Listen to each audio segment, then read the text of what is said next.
The autumn wind scattered crimson leaves across the cracked pavement of Oak Ridge High School's front entrance. September 1985 in rural Missouri still carried the lingering warmth of summer, but there was a sharpness to the air that whispered of changes to come. Standing before the weathered brick building, 17-year-old Sarah Miller took a deep breath, her worn leather jacket pulled tight against the morning chill. Her eyes alert, calculating, too wise for her years, scanned the facade as if memorizing every detail, every possible entrance and exit. This would be her third high school in 2 years. Teenagers flowed around her like water around a stone, laughing, shouting, existing in that peculiar state of casual chaos that defined American high schools in the Reagan era. Sarah remained motionless, observing. The social hierarchy revealed itself within seconds. Letterman jackets marking the athletes, designer clothes signaling the wealthy huddled groups of outcasts seeking safety in numbers. Every school had its ecosystem. Every ecosystem had its predators. The bell rang harsh and demanding. Sarah hitched her backpack higher on her shoulder and moved forward, her combat boots, relics from an army surplus store, making little sound despite their weight.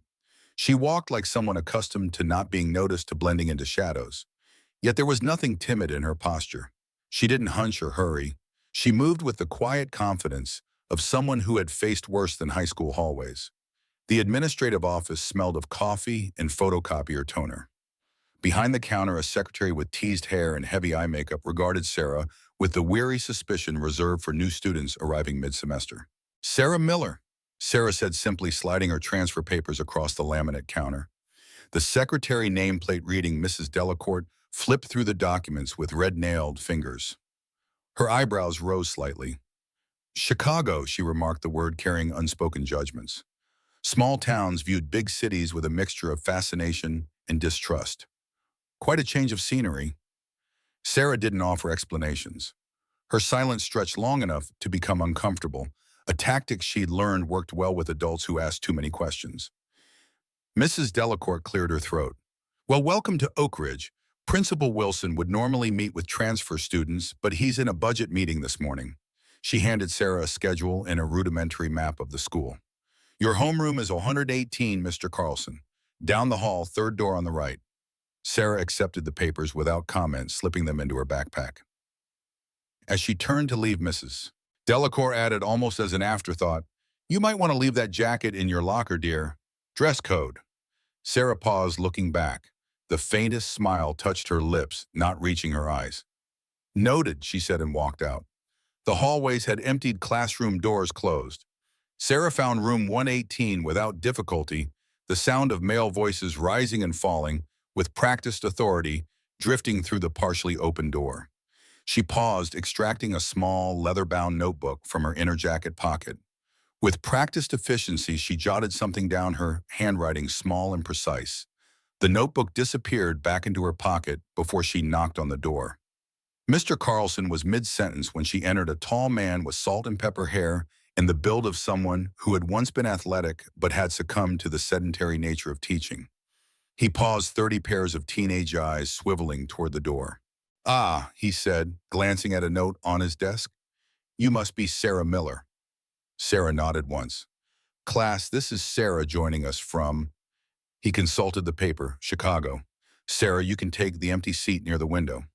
The empty seat in question was second from the back, beside a boy with a perfectly maintained mullet and a faded Iron Maiden t-shirt who was doodling elaborate dragons in his notebook margins. Sarah made her way down the aisle, aware of the whispers, the evaluating glances. The girl directly in front of her empty seat wore a cheerleading uniform, her blonde hair pulled into a high ponytail, secured with a blue ribbon. The cheerleader turned, offering a practiced smile that didn't reach her eyes. "I'm Heather," she said, voice pitched to carry just far enough. "Love the jacket. Very urban." Several students snickered. Sarah met Heather's gaze without emotion, then took her seat, the leather of her jacket creaking slightly as she settled in. She didn't respond to the attempted barb, instead extracting a notebook and pen, focusing on Mr. Carlson as he resumed his lecture on Steinbeck's Of Mice and Men. The boy beside her leaned over slightly. "Don't mind Heather," he whispered. "She's actually one of the nicer ones." He nodded toward the front row, where a cluster of Letterman jackets surrounded one particularly broad-shouldered boy with perfectly coiffed hair. It's Brad Thompson and his crew you want to watch out for. Sarah's eyes shifted to the indicated group, studying them with the detached interest of a biologist observing specimens. The leader, Brad, sat with the casual sprawl of someone who owned the space around him, one arm draped over his chair, back legs extended into the aisle. Even from behind, his posture radiated the particular arrogance of teenage boys who had never been told no. "I'm Eddie, by the way," the boy beside her added. Sarah nodded acknowledgement but offered nothing further. Eddie, seemingly accustomed to being ignored, returned to his dragon drawings. Sarah's attention remained on Brad Thompson for a moment longer, her expression unreadable. Then, with methodical precision, she opened her notebook and began taking notes on Steinbeck's portrayal of power dynamics and the inevitability of tragedy. The morning passed in a blur of new classes, new faces, new routines to memorize. By lunchtime, Sarah had compiled a mental map of Oak Ridge High's social landscape. The cafeteria only confirmed her observations: rigidly segregated tables, invisible boundaries that no one crossed. Brad Thompson and his entourage occupied the center tables, holding court like medieval nobles surrounded by their subjects. Sarah entered the lunch line accepting a tray of what the cafeteria claimed was lasagna, but resembled industrial tile adhesive. She paid and turned to survey the room, calculating her options. The safest choice would be the far corner where a few loners sat with books or Walkman headphones, islands unto themselves. Before she could move, a girl bumped into her, not quite hard enough to spill her tray, but deliberately. The girl, tall, with copper-red hair and striking green eyes, muttered, "Sorry," in a tone that suggested anything but remorse. "Lisa, hurry up," called a voice from a nearby table of girls who didn't quite fit into any clear social category, not popular enough to sit with Brad's crowd, not outcast enough to be relegated to the margins. The redhead Lisa gave Sarah an appraising look, lingering on the leather jacket. For a moment, something like recognition flickered in her eyes, quickly replaced by carefully constructed indifference. She moved away without another word. Sarah found a spot at an empty table near the emergency exit, positioning herself to view the entire cafeteria. She ate mechanically, her attention seemingly on a paperback copy of The Outsiders, propped against her milk carton. But her eyes moved regularly, scanning the room, noting interactions, hierarchies, potential threats. She was halfway through her meal when the first French fry hit her book, leaving a greasy smear on the cover. Sarah didn't react, not even to look up. A ripple of disappointed laughter came from Brad's table. The second projectile, a balled-up napkin, landed in her hair.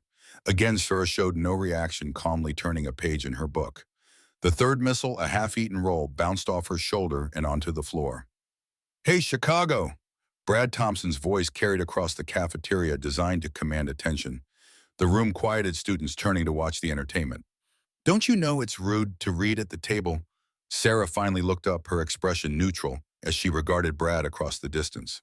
He stood now, surrounded by his followers, 4 other football players and 3 cheerleaders, including Heather. Brad was Hollywood handsome in that distinctly Midwestern way, square-jawed, blue-eyed, corn-fed, his smile practiced and predatory. "I'm talking to you, jacket girl," Brad continued, his voice carrying the casual cruelty of someone accustomed to an audience. "What they don't teach manners in the big city." The cafeteria had gone silent, all eyes darting between Brad and the new girl. Sarah closed her book, carefully tucking it into her backpack. With deliberate movements, she gathered her tray and stood. For a moment, it seemed she might walk away, refusing the confrontation. A look of disappointment crossed Brad's face. Predators needed prey that ran. Instead, Sarah walked directly toward Brad's table. The cafeteria's silence deepened, anticipation hanging in the air. Brad's expression shifted from disappointment to surprise, then settled into smug satisfaction. His crew tensed, ready for whatever entertainment might follow. Sarah stopped directly across from him, tray in hand, her face still utterly calm. For 3 heartbeats, they stared at each other. Then Sarah turned slightly and set her tray down at the neighboring empty table. She sat, opened her backpack, and extracted her book again, resuming her reading as if nothing had happened. The calculated dismissal was worse than any confrontation. Brad's face flushed red, his eyes narrowing. One of his friends, a linebacker with a buzz cut, leaned forward to whisper something. Brad nodded, his expression darkening. The bell rang, signaling the end of lunch period. Sarah packed up unhurriedly, aware of Brad's glare following her as she disposed of her tray and walked out. As she passed through the cafeteria doors, she reached into her jacket pocket and made another note in her small leather book. The afternoon brought advanced placement calculus, a class Sarah hadn't expected in a rural school like Oak Ridge. The teacher, Mrs. Winters, was a severe woman with a Boston accent and zero tolerance for disruption. The classroom was half empty, advanced mathematics being a self-selecting filter for much of the student body. Sarah took a seat in the middle row, not too far forward to draw attention, not too far back to miss anything important. As students filtered in, she noticed Brad Thompson enter, his expression souring when he spotted her. He took a seat directly behind her, close enough that she could feel his presence, like heat on the back of her neck. "Settle down, everyone," Mrs. Winters said crisply, chalk already in hand. "We're continuing with derivatives today. Who can tell me the derivative of tangent x?" The room went silent. Mrs. Winters surveyed the class with disappointment, but not surprise. "Mr. Thompson, perhaps you'd like to demonstrate your understanding?" Brad shifted in his seat. Isn't it? Cosine squared." A few snickers rippled through the class. Mrs. Winters' expression could have frosted glass. "Not quite. Anyone else?" Sarah raised her hand, the movement so subtle it was almost imperceptible. "Yes, Miss Miller," Sarah supplied. "The derivative of tangent x is secant squared x." Mrs. Winters nodded something like approval flickering across her features. "Correct. Now who can tell me the derivative of cotangent x?" Sarah's hand rose again, but Mrs. Winters deliberately looked elsewhere. "Mr. Thompson, care to redeem yourself?" Behind Sarah, Brad's breathing had grown heavier, like a bull preparing to charge. "Pass," he said, the word clipped. "Negative cosecant squared x," Sarah said without being called on. Mrs. Winters paused chalk halfway to the blackboard. "I don't recall asking you, Miss Miller." "You asked the class," Sarah replied evenly. "I'm part of the class." A tense silence followed, broken by a few uncomfortable giggles. Mrs. Winters stared at Sarah for a long moment, then nodded curtly and continued with the lesson. The pencil that jabbed into Sarah's back moments later was sharp enough to hurt even through her jacket. She didn't flinch, didn't turn around, didn't acknowledge it in any way. The second jab came harder. The third was accompanied by a whispered, "Think you're smart, Chicago." When the bell rang, Sarah gathered her books with the same methodical calm she displayed all day. As she stood, Brad leaned forward, his mouth close to her ear. "Nobody likes a show-off, especially one who dresses like she raided a homeless shelter." He whispered, his breath hot against her skin. "You should watch yourself. Accidents happen." Sarah turned her head slightly, meeting his eyes. For the first time, her mask of indifference slipped, revealing something that made Brad blink and draw back half an inch. "Yes," she said quietly. "They do." She walked out, leaving Brad staring after her, his usual swagger momentarily displaced by confusion. The rest of the school day passed without incident, though Sarah was aware of whispers following her through the hallways. News traveled fast in small schools. By final period, she had been labeled outsider target Chicago. When the final bell rang, Sarah made her way to the student parking lot where bicycles were chained to a long rack near the football field. Her bike, a battered blue Schwinn that had seen better days, waited at the end of the row. As she approached, she noticed something was wrong. The front tire hung at an unnatural angle, the fork bent beyond repair. A piece of paper had been taped to the handlebars, the words, "Go home, Chicago," scrawled in black marker. Sarah studied the damage dispassionately as if it were a mild curiosity rather than targeted vandalism. She removed the note, folded it neatly, and tucked it into her jacket pocket along with her ever-present notebook. Then she unlocked the chain, wheeled the crippled bicycle to the nearest trash can, and abandoned it without ceremony. The walk home took 45 minutes following county roads, flanked by cornfields ready for harvest.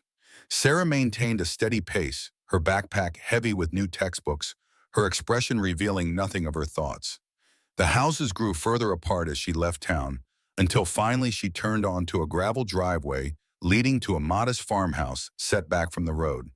The house had seen better days. White paint peeled from the clapboard siding, and the wraparound porch sagged slightly on one corner. But the yard was neatly kept, and smoke curled from the chimney despite the mild weather. An old Ford pickup truck sat in the driveway, Its once red paint faded to the color of dried blood. Before Sarah reached the steps, the front door opened. An old man stood in the doorway straight back despite his years, his white hair cropped close to his skull, in a military cut that hadn't changed since the 1950s.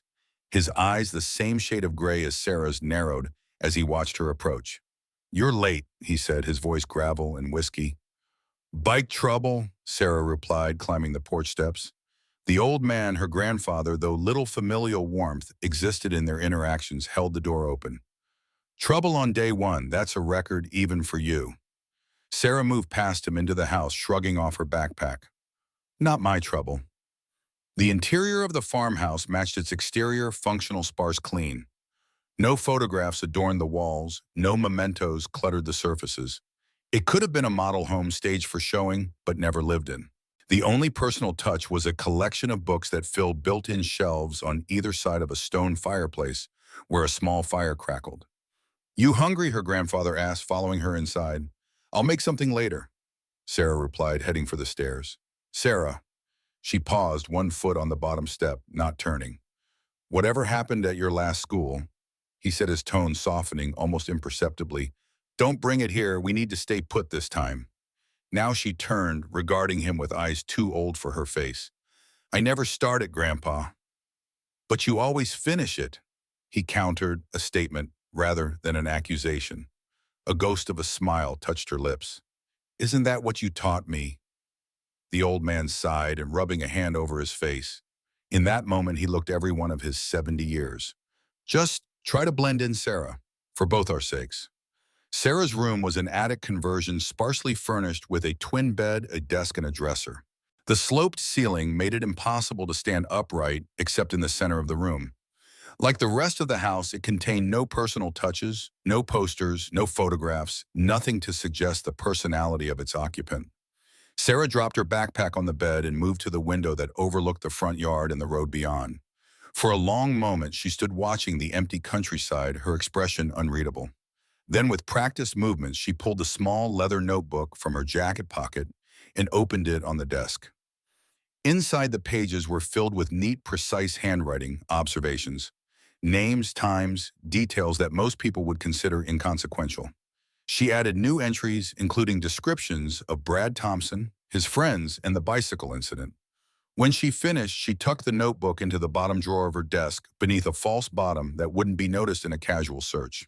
From her backpack, she extracted a worn manila folder containing newspaper clippings, most from Chicago papers. The headlines were visible even before she opened it, fully: "Local journalist couple killed in car crash. Police rule Miller deaths accidental. Questions remain in deaths of investigative reporters." Sarah stared at the clippings for a long moment, then closed the folder and concealed it with the notebook. Her movements were mechanical routine, as if she had performed this ritual many times before. The light was fading when Sarah finally descended the stairs.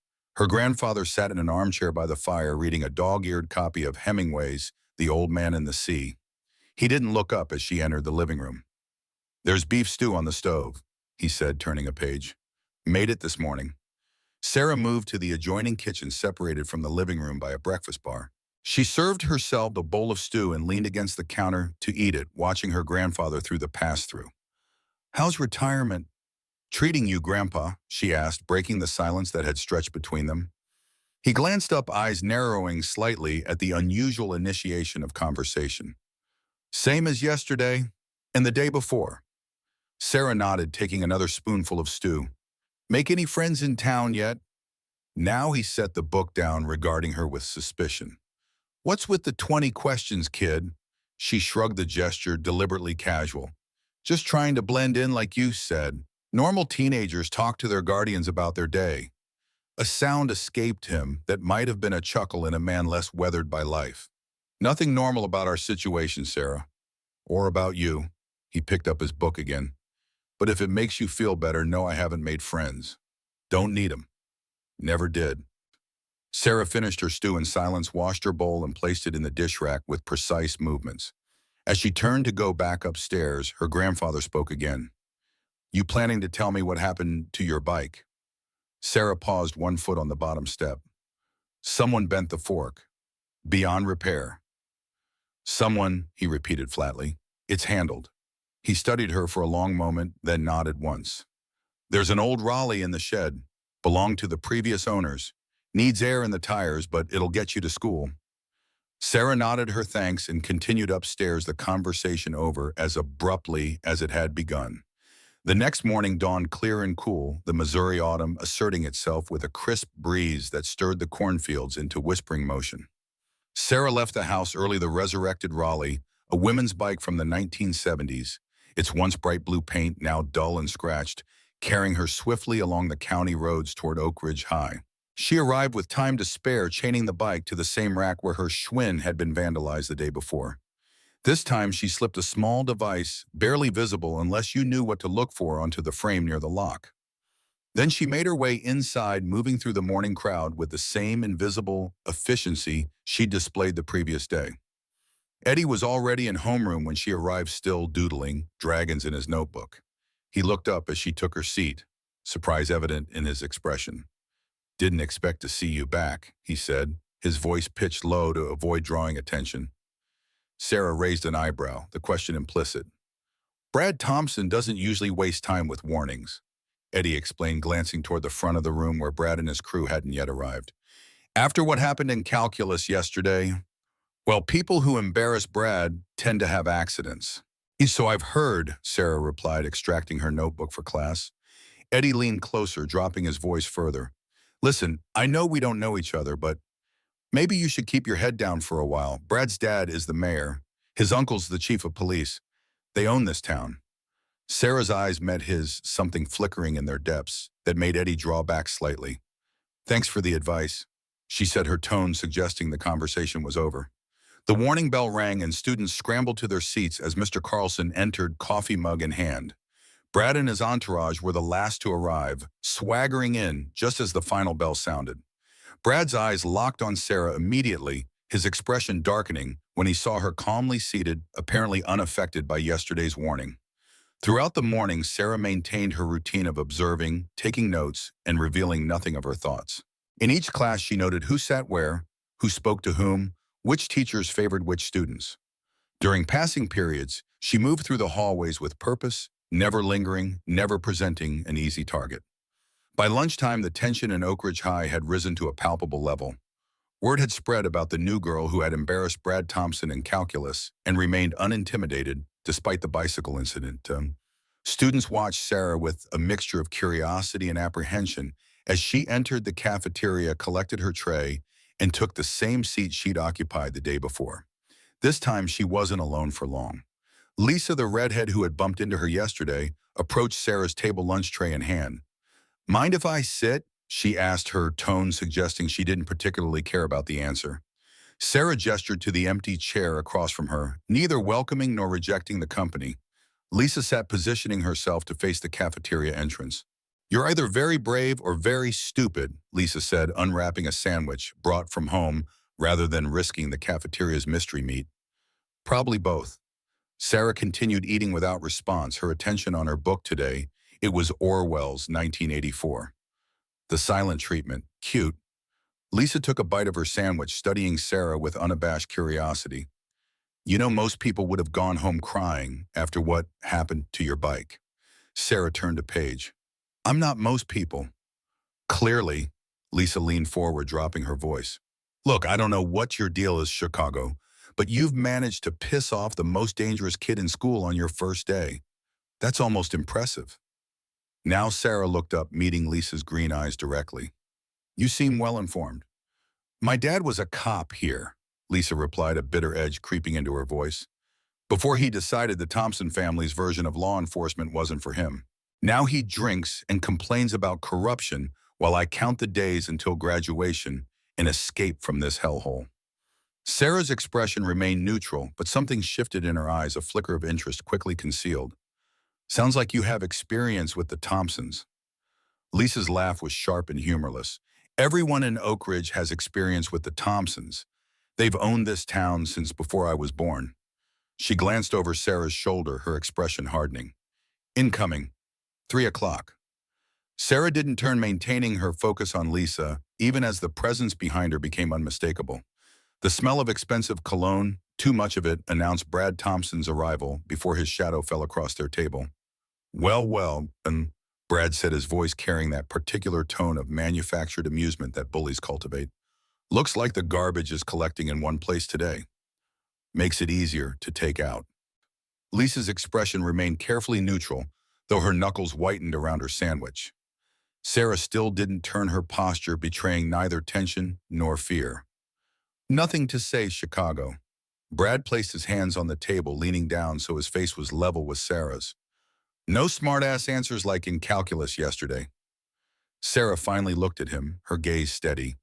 Derivative of secant x is secant x tangent x, she said flatly. In case Mrs. Winters asked today. A ripple of poorly suppressed laughter came from the surrounding tables. Brad's face flushed, his carefully maintained composure slipping. He straightened, jaw clenching. You think you're funny, he said, voice dropping dangerously low. Let's see how funny you are covered in today's special.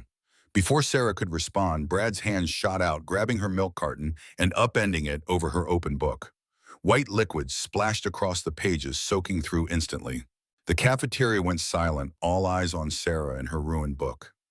For a long moment she didn't move, staring at the sodden pages as milk dripped onto the table in her lap.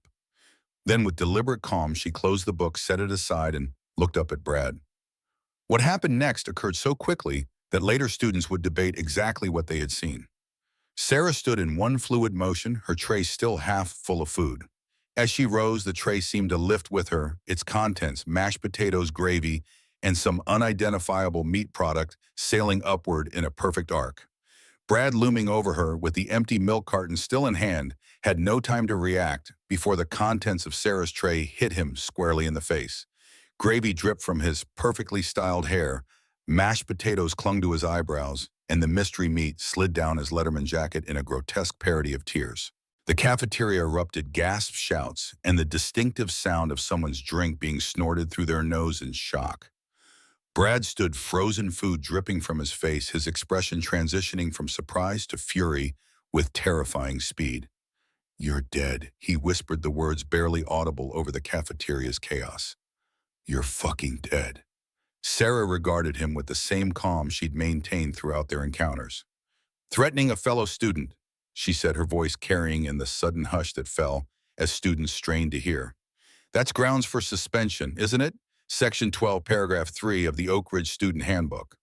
Brad's eyes widened, slightly surprised that she knew the rules so precisely after just one day. Or would your daddy make that go away too? Sarah continued, her tone conversational. Like he did with Jenny Martinez's complaint last year. Now Brad went pale beneath the mashed potatoes. The name Jenny Martinez rippled through the cafeteria in urgent whispers. A girl at a distant table abruptly stood and hurried out, head down. I don't know what you're talking about, Brad said, but his voice lacked conviction. Sarah smiled for the first time since arriving at Oak Ridge High, a small, cold expression that never reached her eyes. I think you do, and now I think everyone else does too. With that, she gathered her ruined book and backpack and walked out of the cafeteria, leaving behind a stunned silence, broken only by the continuing drip of gravy from Brad Thompson's once perfect hair.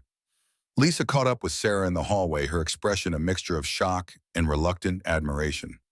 Are you insane? She demanded, keeping pace as Sarah walked calmly toward the library. Do you have any idea what you just did? Stood up to a bully, Sarah replied, her voice even. Is that unusual here? Lisa grabbed Sarah's arm, forcing her to stop and turn. This isn't some after-school special where the new kid teaches the town a lesson about courage. Brad Thompson doesn't just control the school, his family controls everything in Oak Ridge. His father had my dad fired from the police force for asking questions about missing evidence. His uncle made sure no other department would hire him. They ruined my family's life because my dad wouldn't play along with their corruption. Sarah studied Lisa's face, taking in the genuine fear beneath the anger. Why are you telling me this? Lisa released Sarah's arms, stepping back. Because for some insane reason, I don't want to see you destroyed like everyone else who's crossed them. She ran a hand through her copper hair, frustration evident in every movement. What you did in there, that wasn't just dumping food on the school bully. You mentioned Jenny Martinez. And should I not have? Jenny left school 3 months before graduation last year. Lisa explained, lowering her voice as students began filtering out of the cafeteria. There were rumors she filed a complaint against Brad's sexual harassment, maybe worse. Next thing anyone knew, she and her family moved to Arizona, and all record of any complaint vanished from the school files. Sarah's expression didn't change, but she removed her small notebook from her jacket pocket and made a brief notation. Lisa watched with growing confusion. "What are you doing, taking notes on your own demise?" When Sarah didn't respond, Lisa threw up her hands in exasperation. "Fine, commit suicide by Thompson. Just don't say I didn't warn you." She turned to go, but Sarah's voice stopped her. "Lisa." Lisa looked back, eyebrows raised. "Thank you," Sarah said simply. For a moment, Lisa seemed at a loss for words. Then she shook her head. "You're welcome, I guess, for all the good it will do." She hesitated, then added, "If you survive until tomorrow, you can find me in the art room during free period. I could use someone to talk to who isn't afraid of their own shadow." With that, she walked away, leaving Sarah alone in the hallway with her milk-soaked book and a small smile playing at the corners of her mouth. The final bell of the day rang, releasing students into the autumn afternoon with a particular energy of youth escaping confinement. Sarah made her way to the bicycle rack, conscious of the whispers and stares that followed her through the halls. News of the cafeteria confrontation had spread throughout the school by fifth period, growing more dramatic with each retelling. By eighth period, according to the whispers Sarah overheard, she had dumped an entire table of food on Brad, recited his criminal record, and threatened to call the FBI. The Raleigh was where she had left it, undisturbed. The small device she'd attached to the frame showed no signs of tampering. Sarah unlocked the chain and wheeled the bike away from the rack, scanning the parking lot with practiced vigilance. Brad Thompson leaned against a gleaming red Camaro 50 yards away, surrounded by his usual entourage. His hair was damp from what had clearly been an attempt to wash away the cafeteria incident, but a faint gravy stain still darkened the collar of his Letterman jacket. As Sarah mounted her bike, Brad's eyes locked on her, his expression promising retribution. Sarah held his gaze for a moment, then began pedaling. Her posture relaxed despite the tension humming in the air. She was halfway to the street when an engine roared to life, behind her the distinctive growl of the Camaro's V8. Brad pulled alongside her, driving slowly to match her pace, his friends laughing from the passenger seats. "You know what happens to smartasses in this town, Chicago?" Brad called through his open window, his voice carrying the dangerous edge of humiliation transformed into rage. Sarah kept pedaling, eyes forward, giving no indication she had heard him. "I'm talking to you, bitch!" Brad swerved the Camaro closer, nearly grazing Sarah's leg with his side mirror. "You think you can embarrass me and just ride away?" The road ahead split right, leading back toward town, left continuing into more rural territory where the houses grew farther apart. Sarah turned left without hesitation, away from potential witnesses. Brad's smile grew predatory as he followed, accelerating slightly to pull ahead of her, then swerving sharply into her path. Sarah braked hard, the Raleigh's tires skidding on loose gravel. She dismounted smoothly as the Camaro stopped sideways across the road, blocking her path. Brad and his friends emerged from the car, 4 football players, including Brad, and all over 6 feet tall, all wearing the same expression of anticipation. "End of the road, Chicago," Brad said, walking toward her with measured steps. "Time to learn how things work around here." Sarah stood beside her bicycle, her expression revealing nothing of her thoughts. She made no move to flee, though the cornfields on either side of the road offered at least the illusion of escape. "You know," she said, her voice carrying clearly in the still afternoon air, "where I come from, we have a saying about bullies." Brad stopped a few feet away, momentarily thrown by her calm response. "Yeah, what's that?" "They're all the same," Sarah replied, reaching slowly into her jacket pocket. "Cowards who need an audience." Brad laughed, gesturing to his friends. "Do I look scared to you?" Sarah's hand emerged from her pocket, holding her small leather notebook. She flipped it open, gaze never leaving Brad's face. "Bradley James Thompson," she read aloud. "Born April 12, 1968. Father Mayor James Thompson. Mother Catherine Wilkins Thompson, alcoholic. 3 DUIs covered up by Chief Thompson, your uncle. 2 younger sisters. Lives at 1420 Oak Ridge Lane. Drives a 1984 Camaro license plate, THM 547. Quarterback.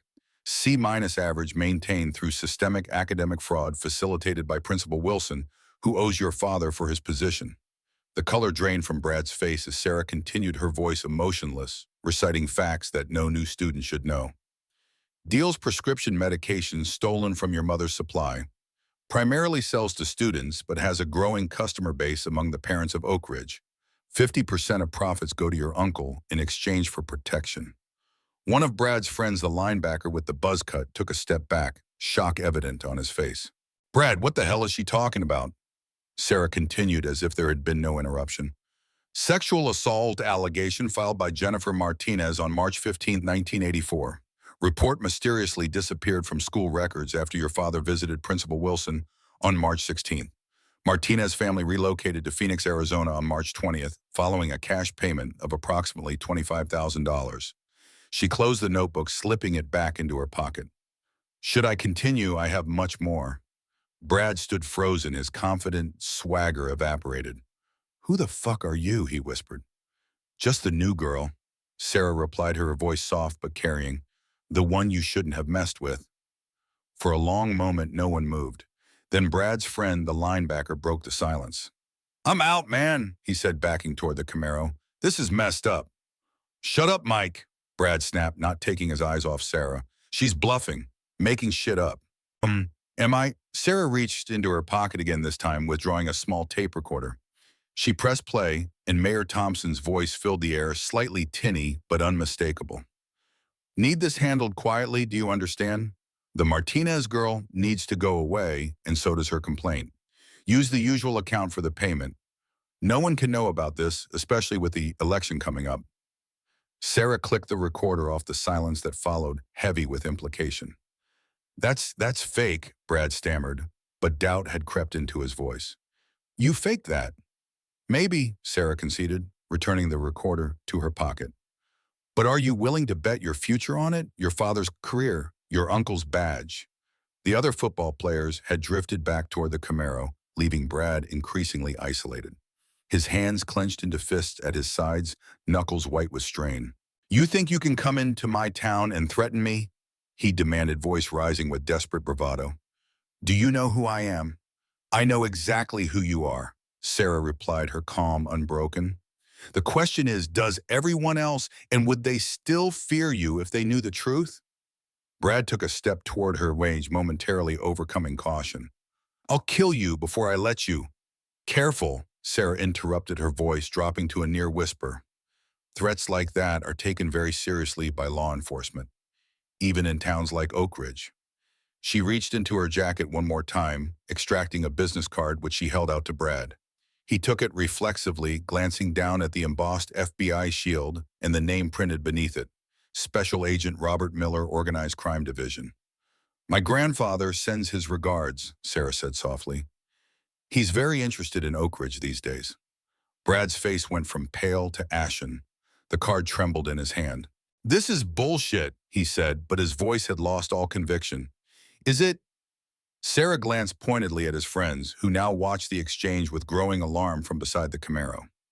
"Maybe you should ask yourself why they're suddenly so eager to distance themselves from you."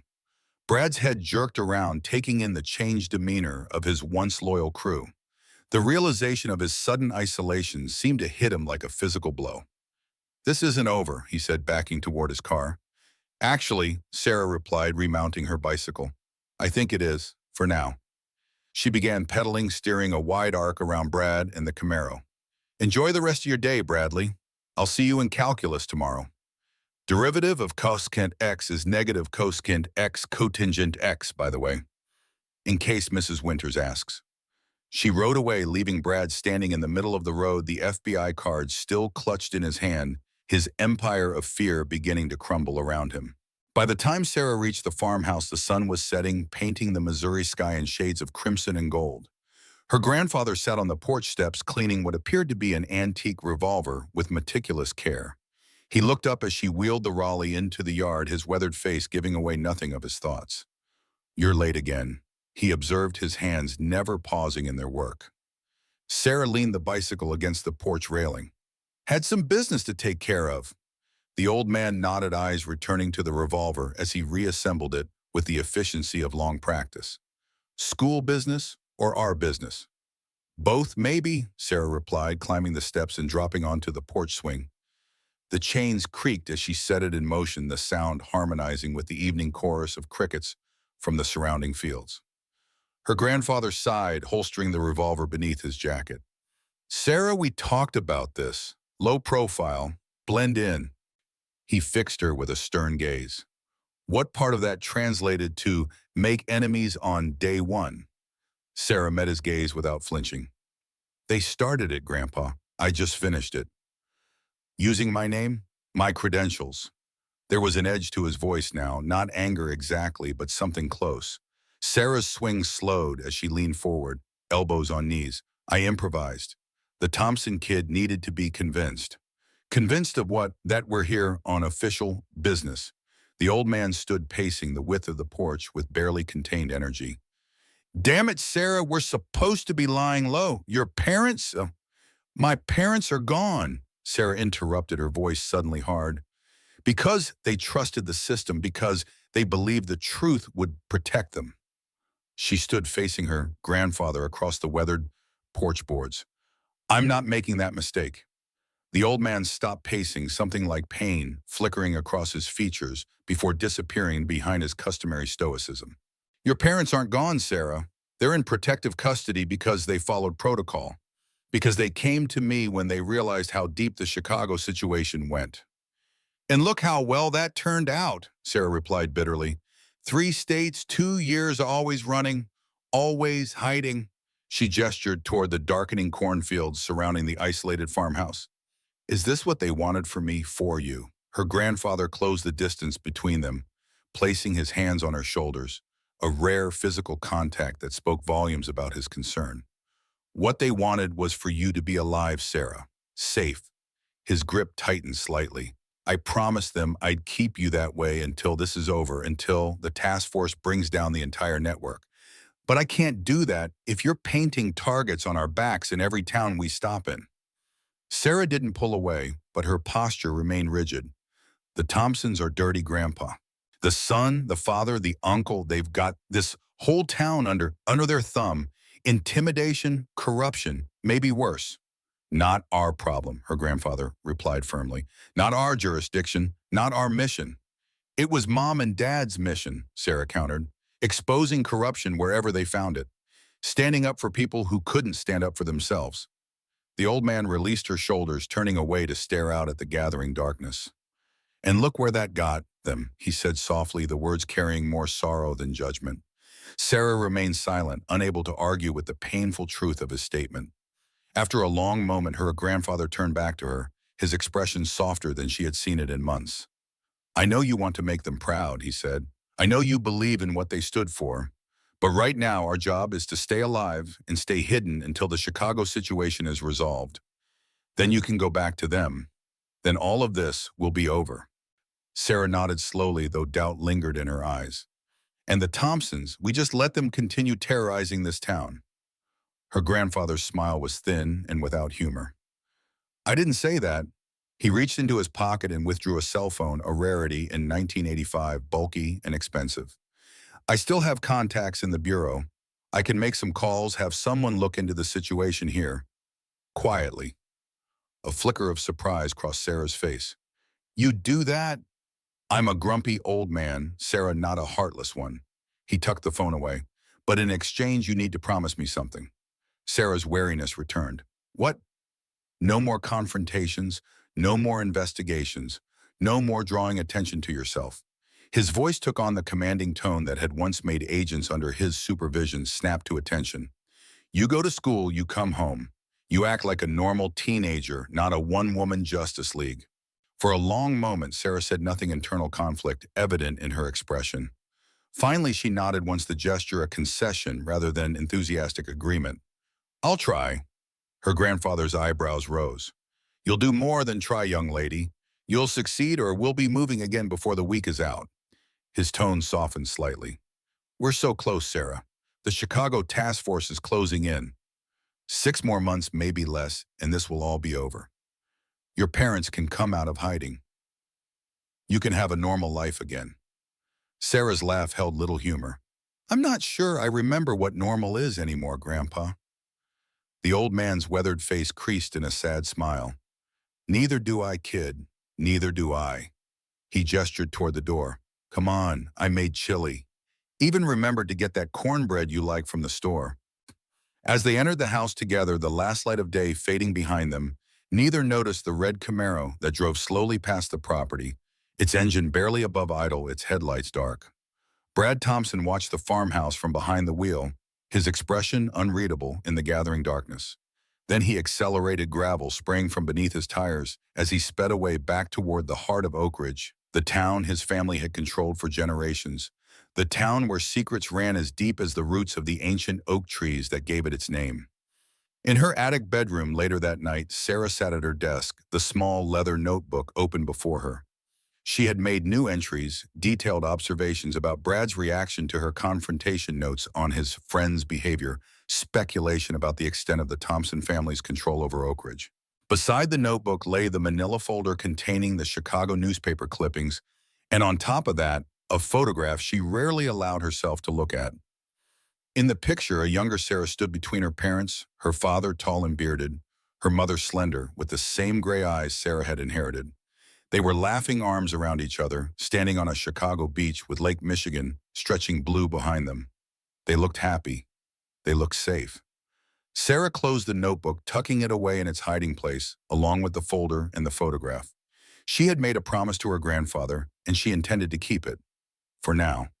But as she prepared for bed, Sarah's mind was already working, analyzing the day's events, planning her next moves. Because despite her promise, despite her grandfather's warnings, she knew one thing with absolute certainty: the Thompsons wouldn't leave her alone, even if she tried to blend in now. She had challenged them, embarrassed them, threatened their power. And people like the Thompsons didn't forgive. They didn't forget. They retaliated. Sarah switched off her bedside lamp, darkness filling the small attic room. In the quiet night, with only the distant sound of crickets filtering through her window, she whispered the mantra her father had taught her years ago when he first began teaching her how to protect herself in a world that wasn't always kind. Be prepared, be patient, be precise. Tomorrow would bring new challenges, new dangers. But Sarah Miller would be ready for them. She wore waves. The morning dawned gray and threatening, heavy clouds hanging low over the cornfields surrounding the Miller farmhouse. Sarah stood at her attic window, watching distant lightning flicker on the horizon. A storm was coming, metaphorically appropriate, she thought with grim amusement. She dressed with calculated precision, the same worn leather jacket, faded jeans, and combat boots she'd worn the previous day. Not out of lack of options, but because consistency was a form of invisibility. People noticed change more than constancy. Her grandfather was already at the kitchen table when she came downstairs, a mug of black coffee in one hand, yesterday's newspaper spread before him. He didn't look up as she entered, but his posture, slightly too rigid, told her he was acutely aware of her presence. Storm coming, he said, turning a page with deliberate care. Sarah poured herself a bowl of cereal. Supposed to hit by noon. Might want to come straight home after school. She recognized the concern beneath his gruff suggestion. I'll be fine, Grandpa. Now he looked up, eyes narrowing slightly. Wasn't worried about you getting wet. Was worried about you keeping your promise. Sarah met his gaze steadily. I said I'd try. And I said trying wasn't good enough. He folded the newspaper with military precision. I made those calls last night. Interest flickered across Sarah's face. And the Bureau already has a file on Mayor Thompson. Nothing actionable yet, but he's on their radar. The old man sipped his coffee, which means we stay even further away from the situation. Last thing we need is to complicate an existing investigation. Sarah ate her cereal in silence, digesting this information along with her breakfast.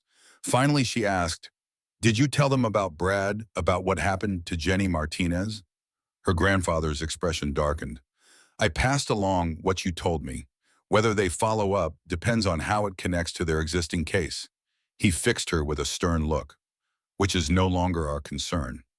Sarah rinsed her bowl in the sink, her back to her grandfather, so he couldn't read her expression. Right, not our concern. Sarah, his voice carried a warning now. I mean it. Stay out of it. She turned face composed into a mask of compliance. I said I would. The old man studied her for a long moment, then sighed. I've been a federal agent for 40 years, kid. I can spot a lie at 50 paces. A ghost of a smile touched Sarah's lips. Good thing I'm standing closer then. Despite himself, her grandfather chuckled. Get to school. And remember, head down, blend in, come straight home. Sarah recited, grabbing her backpack from the counter. I remember. She was halfway out the door when her grandfather called after her, Sarah. She paused, looking back. Be careful. The words carried the weight of everything he wouldn't say, his worry, his love, his fear of losing her, too. Sarah nodded once, a silent promise more genuine than her spoken ones had been. Then she was gone, the screen door banging shut behind her. The wind had picked up by the time Sarah reached Oak Ridge High, carrying the scent of rain and the electric tension that preceded thunderstorms. Students hurried into the building, casting anxious glances at the darkening sky. Sarah chained her bicycle to the rack, subtly checking the small device she'd attached the day before. It remained undisturbed, its indicator, light showing no tampering had occurred overnight. As she straightened, she became aware of a presence behind her. Sarah turned, one hand still on the bike lock, to find Lisa standing a few feet away, arms crossed over her chest. You're alive, Lisa observed, eyebrows raised in mock surprise. Didn't expect that. Sarah pocketed the bike key. Disappointed, but impressed, actually. Lisa fell into step beside Sarah as they walked toward the school entrance. Brad didn't show up for last period yesterday. Word is he spent the afternoon making calls from his dad's office. Sarah's expression revealed nothing. Interesting. That's one word for it, Lisa replied, lowering her voice as they entered the crowded hallway. Another would be terrifying. Brad doesn't make calls unless he's calling in favors. Big ones. They reached Sarah's locker, where she methodically exchanged books for her morning classes. Lisa leaned against the neighboring locker, studying Sarah with undisguised curiosity. You know, Lisa said after a moment, most people would be panicking right now, or at least showing some sign of concern. Sarah closed her locker, spinning the combination dial. Would panicking help? No, but then what would be the point? Lisa shook her head, copper hair catching the fluorescent lights. You are the strangest person I've ever met, Sarah Miller, and I haven't decided if that's a good thing or if you're just completely insane. The warning bell rang, sending students scurrying toward homerooms. Sarah shouldered her backpack, meeting Lisa's gaze directly for the first time that morning. Why are you talking to me? She asked, the question blunt but not unfriendly. You know it puts a target on your back, too. Lisa's smile held no humor. In case you hadn't noticed, I already had one. Daughter of the disgraced cop who dared to question the almighty Thompsons, remember. She pushed off from the locker. Besides, enemy of my enemy and all that. See you at lunch. Sarah nodded once, a slight softening around her eyes, the only indication of her appreciation for Lisa's unexpected alliance. Then they parted, each heading to their respective homerooms as the final bell rang. The morning passed with an undercurrent of tension that had nothing to do with the approaching storm. Brad Thompson was conspicuously absent from homeroom, though his usual entourage occupied their customary seats near the front, their demeanor subdued. Eddie, doodling dragons as always, leaned over when Sarah took her seat. Something weird is going on, he whispered, glancing nervously at Brad's empty chair. Mike Sullivan, the linebacker, he quit the football team this morning. No explanation. Coach Brennan is losing his mind. Sarah extracted her notebook, revealing nothing of her thoughts. Interesting. And Brad's car isn't in the parking lot. Eddie continued, warming to the gossip. But Heather and the others are here. They always ride with him. Sarah made a non-committal noise, opening her book to a fresh page as Mr. Carlson called the class to order. Throughout the morning, Sarah became aware of subtle shifts in the school's atmosphere. Students whispered in clusters that fell silent when she walked past. Even teachers seemed affected, their gazes lingering on her with a mixture of curiosity and unease. By the time the lunch bell rang, the storm outside had arrived in full force, rain lashing against the windows, while thunder shook the building's foundation. The cafeteria buzzed with heightened energy, a combination of the storm's influence and the palpable anticipation that hung in the air. Sarah collected her tray and made her way to the same table she'd occupied the previous days. Lisa was already there, accompanied by a thin boy with wire-rimmed glasses and a camera hanging around his neck. Sarah, this is Peter, Lisa said as Sarah set down her tray. He's the editor of the school newspaper. or what passes for one since the Thompsons started controlling what gets printed. Peter's handshake was surprisingly firm for his slight build. "You're the talk of the school," he said without preamble. The girl who stood up to Brad Thompson and lived to tell about it. Sarah began eating, her expression neutral. "You make it sound more dramatic than it was. Are you kidding? You dumped food on his head and apparently threatened him with something." Peter leaned forward, voice dropping conspiratorially. "What did you say to him out on County Road B yesterday? Mike Sullivan won't talk about it, but he quit the team this morning, and the other guys who were there, they're walking around like they've seen a ghost." Sarah's eyes flicked to Lisa, who shrugged. "Don't look at me. The rumor mill in this place works at light speed." A crash of thunder rattled the cafeteria windows, momentarily silencing conversation throughout the room. In the quiet that followed, the main doors swung open with theatrical timing. Brad Thompson stood in the doorway, flanked by two men who were unmistakably not students. One wore the tan uniform of the Oak Ridge County Sheriff's Department, a gold badge gleaming on his chest despite the dim cafeteria lighting. The other, older and heavier, wore an expensive suit that strained slightly across his substantial midsection. His resemblance to Brad was unmistakable, the same square jaw, the same cold blue eyes. "Mayor Thompson," Lisa whispered, tense beside Sarah, "and Chief Thompson, Brad's father and uncle." The cafeteria had gone completely silent, hundreds of eyes following the trio as they moved purposefully through the room. There was no question about their destination. Brad's gaze was locked on Sarah, his expression a mixture of triumph and lingering humiliation. They stopped directly in front of Sarah's table. Mayor Thompson looked down at her with the practiced smile of a career politician, all teeth, no warmth. "Miss Miller, I presume," he said, his voice carrying the same entitled confidence as his son's, but refined by years of public speaking. "I'm Mayor James Thompson. This is my brother, Chief William Thompson." Sarah set down her fork, regarding the men with calm assessment. "How can I help you, gentlemen?" The mayor's smile tightened almost imperceptibly. "I believe you have already met my son, Bradley." He placed a hand on Brad's shoulder, a gesture both possessive and warning. "He shared some concerning information with us about threats you made yesterday." Sarah's expression remained neutral. "Threats?" Chief Thompson stepped forward, hand resting meaningfully on his holstered weapon. "Young lady, impersonating a federal officer is a serious offense, as is making false claims about elected officials and law enforcement." At the neighboring tables, students were openly staring now, some surreptitiously recording the confrontation with the primitive video cameras that were just becoming accessible to consumers in 1985. Peter, sitting across from Sarah, had raised his camera finger, hovering over the shutter button. "I'm not sure what you're talking about, Chief Thompson," Sarah replied, her voice steady. "Perhaps your nephew misunderstood our conversation." Brad's face flushed with anger. "You showed me an FBI badge. You said your grandfather was investigating us." A ripple of whispers spread through the cafeteria at this revelation. Mayor Thompson's political smile slipped further, his eyes hardening. "Miss Miller, we take such accusations very seriously in Oak Ridge," he said, voice lowered, but still carrying in the hushed room.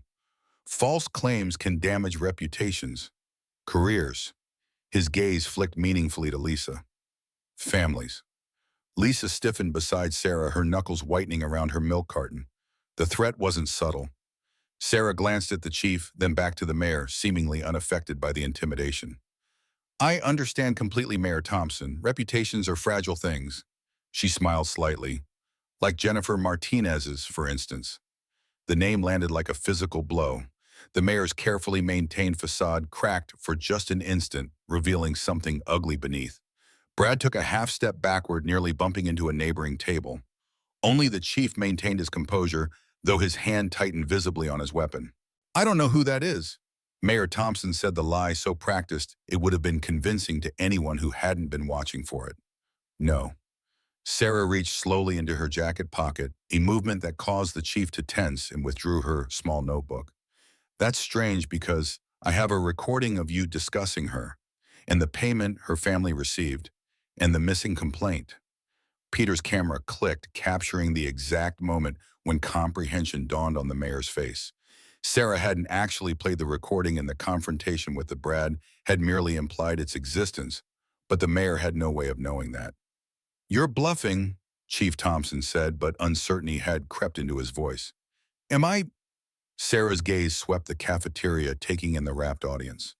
"Would you like me to play it now? I'm sure everyone would be interested to hear what their mayor has to say when he thinks no one is listening." The threat hung in the air electric as the lightning that flashed outside the windows. Mayor Thompson's political instincts kicked in, his smile returning with mechanical precision. "I think there's been a misunderstanding," he said, voice pitched to Carrie. "We simply wanted to welcome our newest student properly. Oak Ridge takes great pride in its hospitality." He turned to his son, clapping him on the shoulder with carefully calibrated joviality. "Bradley mentioned some confusion yesterday, but I'm sure it was just new student jitters, wasn't it, son?" Brad looked like he might explode, caught between rage and disbelief at his father's sudden retreat. "But Dad, she—" Now, Mayor Thompson interrupted, his grip on Brad's shoulder visibly tightening. "We don't want to make Miss Miller feel unwelcome on just her second day, do we?" He turned back to Sarah, eyes cold despite his smile. "Perhaps we could continue this conversation in a more private setting, my office after school." Sarah closed her notebook, slipping it back into her pocket. "I don't think that will be necessary, Mayor Thompson. As you said, just a misunderstanding." She glanced at Brad, then back to his father. "Though I do appreciate the personal welcome, not every new student gets such attention from town leadership." The double meaning wasn't lost on anyone. Another camera click from Peter captured the tightly controlled fury on the mayor's face. "Well then," Mayor Thompson said, "we'll let you get back to your lunch. Welcome to Oak Ridge, Miss Miller." With that, he steered his son toward the exit, the chief following a step behind. The cafeteria remained silent until the doors swung shut behind them. Then, like a dam breaking, conversation erupted. Excited whispers, shocked exclamations, the furious tapping of Peter's pen as he scribbled notes beside Sarah. "Holy shit," Lisa breathed, staring at Sarah with newfound respect. "You just faced down the three most powerful people in Oak Ridge and made them back off." Her voice dropped to a whisper. "Do you really have a recording?" Sarah took a bite of her lunch, chewing thoughtfully before responding. "Mayor Thompson thinks I do. That's what matters." Peter looked up from his frantic note-taking. "This is the biggest story since, well, ever. The Thompsons publicly challenged Jennifer Martinez. I remember when she left, but there were never any official rumors about why." His eyes gleamed with journalistic fervor. "Can I interview you for the paper?" "No," Sarah replied without hesitation, "and none of what just happened makes it into print either." Peter's excitement deflated visibly. "But the Thompsons control what gets printed, remember." Sarah's voice was gentle but firm. "You print this and they'll shut down the paper entirely. Or worse." "She's right," Lisa interjected. "They're backing off now because she caught them off guard in public. But they won't just let this go." Sarah nodded agreement. "They're regrouping, planning their next move." She fixed Peter with a steady gaze. "Keep your camera ready, but keep what you saw to yourself. For now." Peter hesitated, then nodded reluctantly. "Fine, but if you ever decide to go public with whatever you have on them, you'll be the first to know," Sarah promised, though her expression suggested such a moment might never come. The rest of lunch passed in tense discussion, Peter and Lisa peppering Sarah with questions that she deflected with practiced ease. When the bell rang signaling fifth period, Sarah gathered her things with unhurried precision. "See you in free period?" Lisa asked as they parted in the hallway. "Art room, remember," Sarah nodded. "I'll be there." The afternoon storm had intensified, rain hammering against the classroom windows, while thunder rumbled continuously overhead. Advanced placement, calculus, normally held in room 237, had been temporarily relocated due to a leaking ceiling, a common occurrence in the aging school building. The new location, a science lab on the first floor, forced a rearrangement of the usual seating chart. Sarah found herself at a lab table near the back, sharing the space with a quiet girl named Amy, who had never spoken in class. Mrs. Winters was in a foul mood, the weather and room change having disrupted her meticulously planned lesson. "Pop quiz," she announced, distributing papers with brisk efficiency. "Since our usual review time was cut short by this relocation, let's see who's been keeping up with their studies." Groans rippled through the classroom, silenced by Mrs. Winters' quelling glare. Sarah accepted her quiz paper without reaction, scanning the problems with methodical attention. Derivatives integrals, limits challenging but manageable. She worked through them with practiced efficiency, aware of Amy struggling beside her arm. Halfway through the quiz, the classroom door opened. Brad Thompson stood in the doorway, his clothes damp from the rain, his expression unreadable. Mrs. Winters looked up with irritation that quickly transformed into her usual deference when dealing with a Thompson. "Bradley," she said, setting down her red grading pen, "I wasn't sure you'd be joining us today." Brad's gaze swept the room, locating Sarah at her back row table. A small, cold smile touched his lips. "Wouldn't miss it, Mrs. Winters. Sorry I'm late." Of course. We're having a pop quiz." Mrs. Winters gestured to the empty seat beside her desk. "You can take it later under the circumstances." Brad shook his head, still watching Sarah. "No need for special treatment. I'll take it now." Mrs. Winters hesitated, then handed him a quiz paper. "Well, if you're sure." Brad made his way to the back of the classroom, ignoring the empty seat Mrs. Winters had indicated. Instead, he stopped directly beside Sarah's table, looming over her with deliberate intimidation. "This seat taken?" he asked, not waiting for an answer before sliding onto the stool on Sarah's other side. Amy, sensing the tension, hunched further over her quiz, seemingly trying to become invisible. Sarah continued working, not acknowledging Brad's presence. "Mr. Thompson," Mrs. Winters called, frowning slightly. "There's a seat up front." "I'm fine here, Mrs. Winters," Brad replied, his eyes never leaving Sarah. "I won't disturb anyone." Mrs. Winters hesitated, clearly torn between maintaining classroom order and avoiding conflict with the mayor's son. Finally, she nodded reluctantly. "Very well. Everyone back to your quizzes. 10 minutes remaining." Brad made a show of starting his quiz, but his attention remained fixed on Sarah. He leaned closer, his voice pitched low enough that only she could hear. "You think you're clever, don't you?" he whispered, pencil moving randomly across his paper. "Making my dad back down in front of everyone." Sarah continued working, her handwriting neat and precise, despite Brad's proximity. "He's just playing nice for the audience." Brad continued, emboldened by her lack of response. "You have no idea what's coming for you." Sarah completed another problem, moving methodically down the page. Brad's pencil stilled his voice, dropping even lower. "We found out who you really are, Sarah Miller. Or should I say, Sarah Anderson." Now Sarah paused her pen, but hovering above the paper for just a fraction of a second, a reaction so slight it would have been imperceptible to anyone not watching for it. But Brad was watching, and his smile widened at this first crack in her composure. "Yeah, that got your attention," he murmured. "Sarah Anderson from Chicago. Daughter of Michael and Elizabeth Anderson, those troublemaking reporters who died in that accident last year." He made air quotes around the word accident, his eyes gleaming with malicious satisfaction. "Except according to what my dad found out, they're not really dead, are they? They're hiding, and so are you." Sarah resumed working, but the slightest tension in her shoulders betrayed the impact of Brad's words. 5 minutes, Mrs. Winters announced from the front of the room. Brad leaned closer, his breath hot against Sarah's ear. "My dad has friends in Chicago, important friends, the kind who'd be very interested to know where the Andersons' daughter is hiding out." His voice hardened. "How long do you think it would take them to connect the dots to your parents?" Sarah set down her pencil, turning to face Brad directly for the first time. Her expression was calm, but something burned in her eyes that made Brad pull back slightly. "Are you threatening my family, Brad?" she asked, her voice barely audible over the rain hammering against the windows. The naked hostility in her tone caught Brad off guard. He recovered quickly, his smirk returning. "Not threatening, just sharing information. What you do with it is up to you." He glanced at her quiz paper, nearly completed. "But if I were you, I'd start packing, tonight." Sarah held his gaze for a long moment, something dangerous flickering across her features. Then with deliberate care, she picked up her pencil and returned to her quiz. 2 minutes, Mrs. Winters called. Brad's triumphant expression faltered slightly at Sarah's apparent dismissal. He leaned forward again, voice hardening. "Did you hear what I said? We know who you are.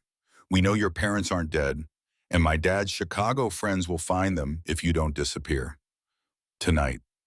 Sarah completed her final calculation, wrote her answer, and set down her pencil. Only then did she look at Brad again, her voice so soft he had to strain to hear it. "I heard you," she said, "and now you need to hear me. Her gray eyes held his unflinching.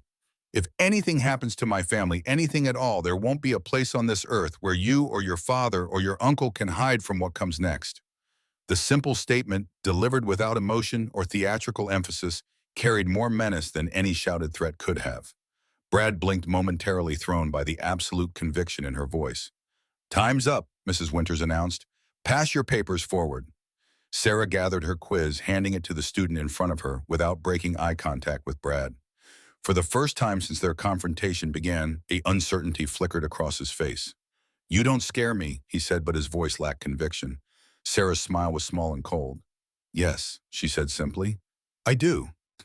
Before Brad could respond, the bell rang, signaling the end of the period. Sarah gathered her books with unhurried precision and stood. Brad remained seated, staring after her as she walked calmly to the door and disappeared into the crowded hallway. The art room occupied a corner of the school's first floor, large windows, normally providing abundant natural light. Today, the storm transformed those windows into gray sheets of cascading water, forcing the room's occupants to rely on the humming fluorescent overheads. Lisa sat at a table near the back, sketching idly in a notebook, her copper hair pulled back in a messy ponytail. She looked up as Sarah entered, relief evident in her expression. "There you are. I was starting to think you'd ditched." Sarah set her backpack on the table, glancing around the nearly empty room. A few students worked on projects at scattered tables, but none were close enough to overhear a quiet conversation. "Had to stop by my locker," Sarah explained, sliding onto a stool across from Lisa, "and take a detour to avoid Brad." Lisa's pencil stilled. "Did something happen after lunch?" "He knows," Sarah said simply. "About my parents, about me." Lisa's eyes widened. "What? How?" "His father made calls, found out I'm not who I say I am." Sarah's voice remained steady, but her fingers tapped a restless rhythm on the tabletop, the first outward sign of agitation she'd displayed since arriving in Oak Ridge. "Shit," Lisa whispered. "What are you going to do?" Sarah's tapping fingers stilled. "I need information about the Thompsons, about what they're involved in." Lisa shook her head. "I already told you everything I know. My dad tried to investigate them for corruption. Evidence went missing from drug cases. He got fired." "I need more specifics," Sarah insisted. "What kind of drugs? Which cases? Who were the suspects?"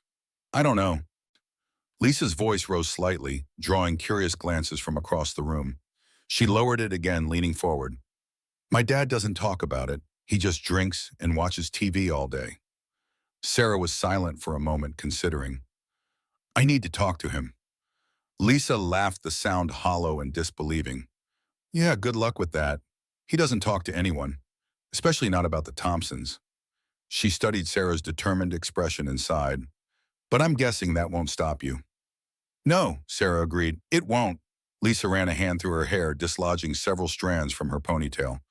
"Fine, but not today. He'll be indisposed by the time school's out." The euphemism for her father's drinking hung awkwardly between them. "Tomorrow, I'll bring you by after school." Sarah nodded, accepting the compromise. "There's something else. I need to talk to Jenny Martinez." Lisa stared at her. "She's in Arizona." "I know. I need her number." "Why would I have her number?" "You wouldn't," Sarah conceded, "but the school office would, in her withdrawal paperwork." Understanding dawned on Lisa's face. "No, absolutely not. You want to break into the school records? That's insane." "Not break in," Sarah corrected. "Just access them. After hours." "That's still breaking and entering," Sarah raised an eyebrow. "Only if we get caught." Lisa threw up her hands in exasperation. "You are certifiable. You know that, right? The Thompsons are already threatening you, and your solution is to commit an actual crime." "They threatened my family," Sarah replied, her voice hardening slightly. "That changes the equation." Lisa studied her for a long moment, then sighed deeply. Tonight, after everyone's gone, in the middle of a thunderstorm, breaking into the school." Lisa shook her head, but resignation had replaced outright refusal. "And how exactly do you plan to get in? The doors are locked after 6. For the first time that day, Sarah smiled, a genuine expression that transformed her serious face. "Leave that to me."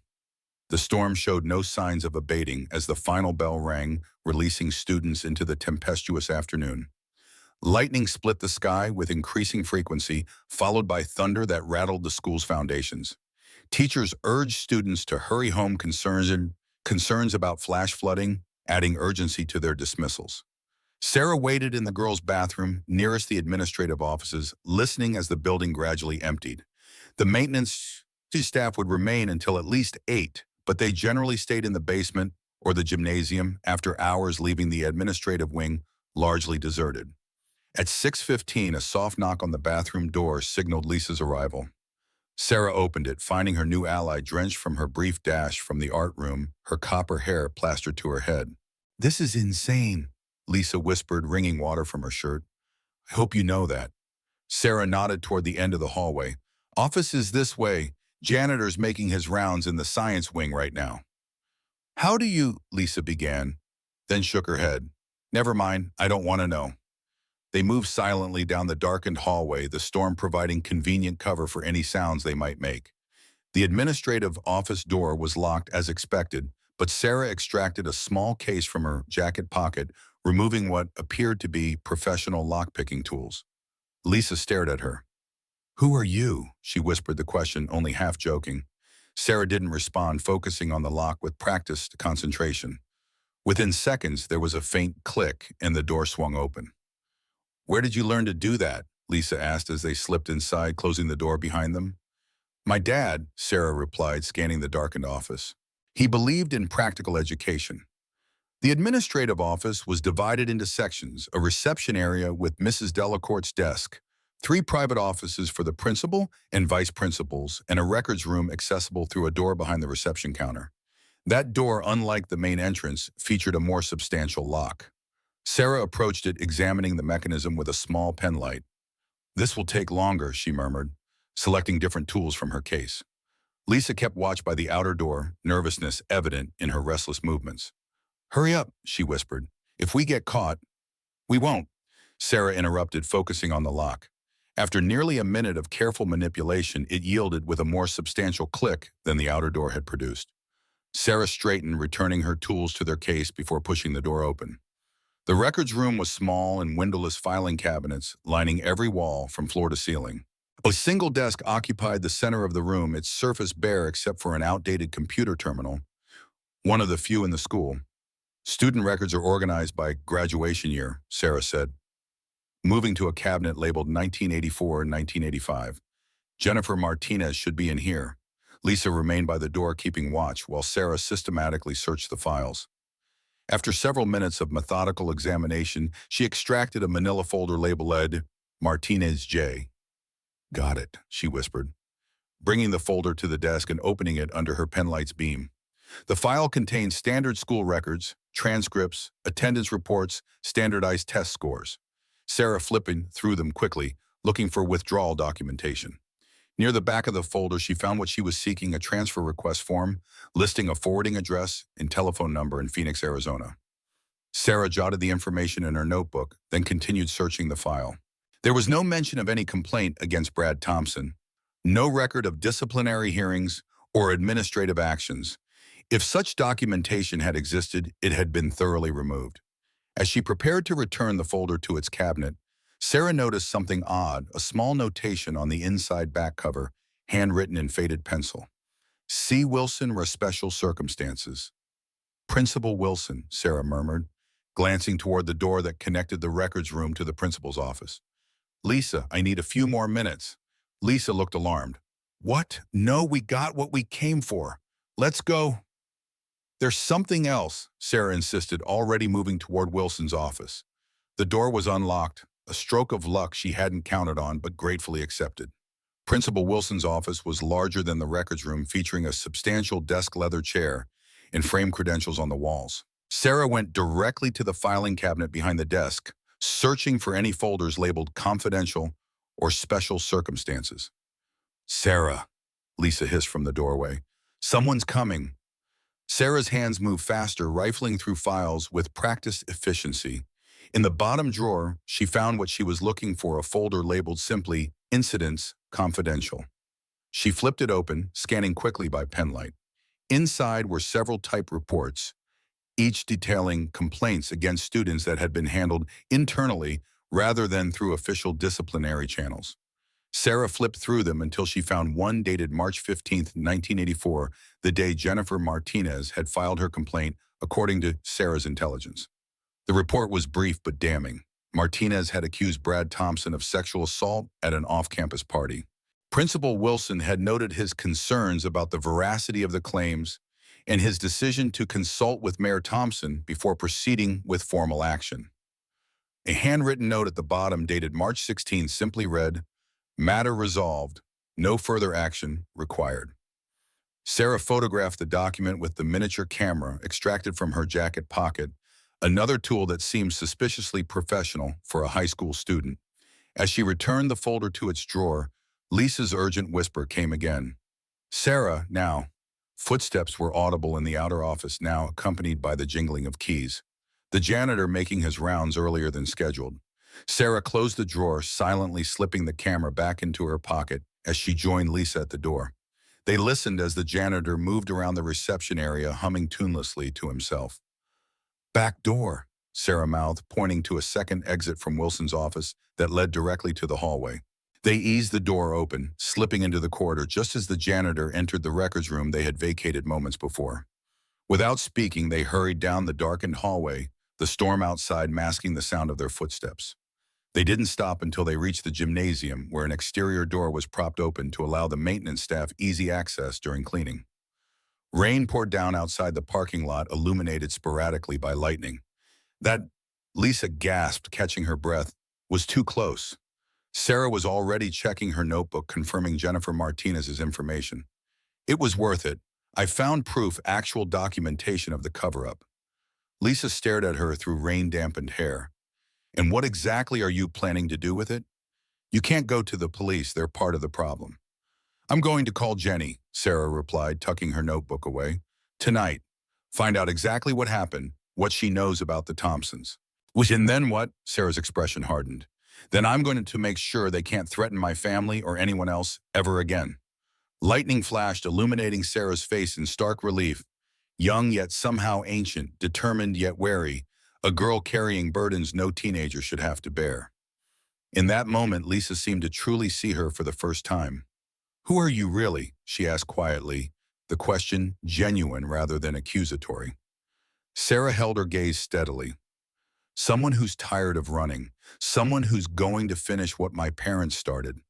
She glanced at her watch. "I need to get home. My grandfather will be worried. In this storm, it's miles to your place." "I'll manage." Lisa shook her head firmly. "No way.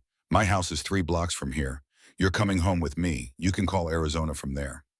When Sarah hesitated, Lisa added, "Unless you're afraid to meet my alcoholic ex-cop dad."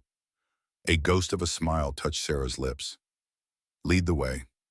They dashed through the downpour, the few blocks to Lisa's house, feeling much longer in the punishing rain. By the time they reached the modest bungalow on Maple Street, both girls were soaked to the skin, their hair plastered to their heads, shoes squelching with every step. Lisa fumbled with her key in the front door lock, finally pushing it open to reveal a dimly lit living room. The television blared a rerun of Magnum P.I., its blue light flickering across the features of the man slumped in a recliner, an empty tumbler dangling from his fingers. "Dad!" Lisa called, her voice carrying a practiced combination of affection and wariness. "I'm home. I brought a friend." Frank Collins stirred in his chair, raising his head with the careful deliberation of someone who had been drinking steadily for hours. He was a big man, gone slightly soft, his once powerful frame beginning to surrender to middle age and inactivity. Despite this, there was something in his bearing, perhaps the way he assessed the room even in his inebriated state, that spoke of his law enforcement background.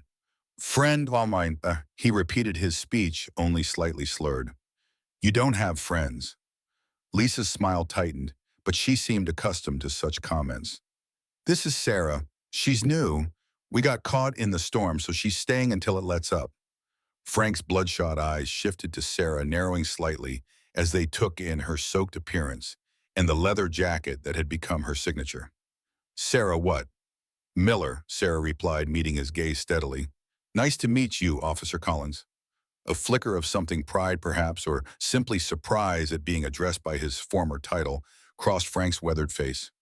Not officer anymore. He corrected the bitterness in his voice, suggesting this was a wound that had never properly healed. Just Frank. Lisa moved toward the kitchen, tugging Sarah's sleeve. We're going to dry off and make some hot chocolate. Want some, Dad? Frank grunted, returning his attention to the television.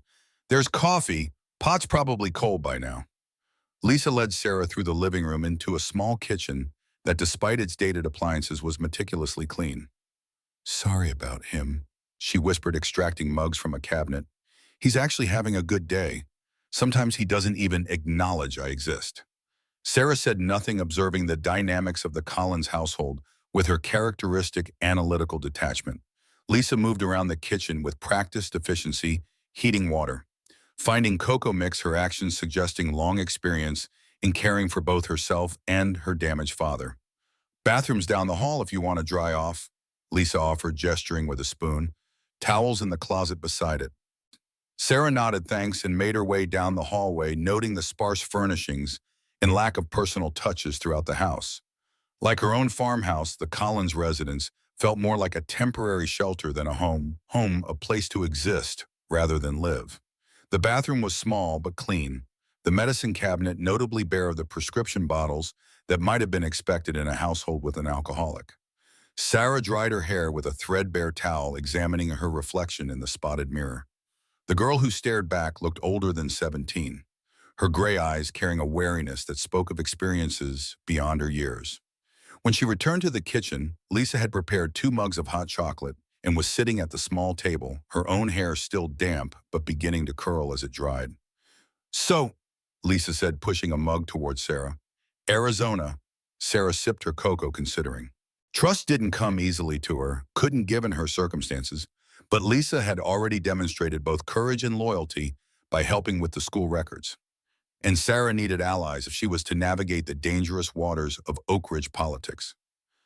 I need to use your phone, she said, setting down her mug. Privately. Lisa studied her for a moment, then nodded toward a wall-mounted telephone in the hallway. Dad's practically deaf from years on the shooting range.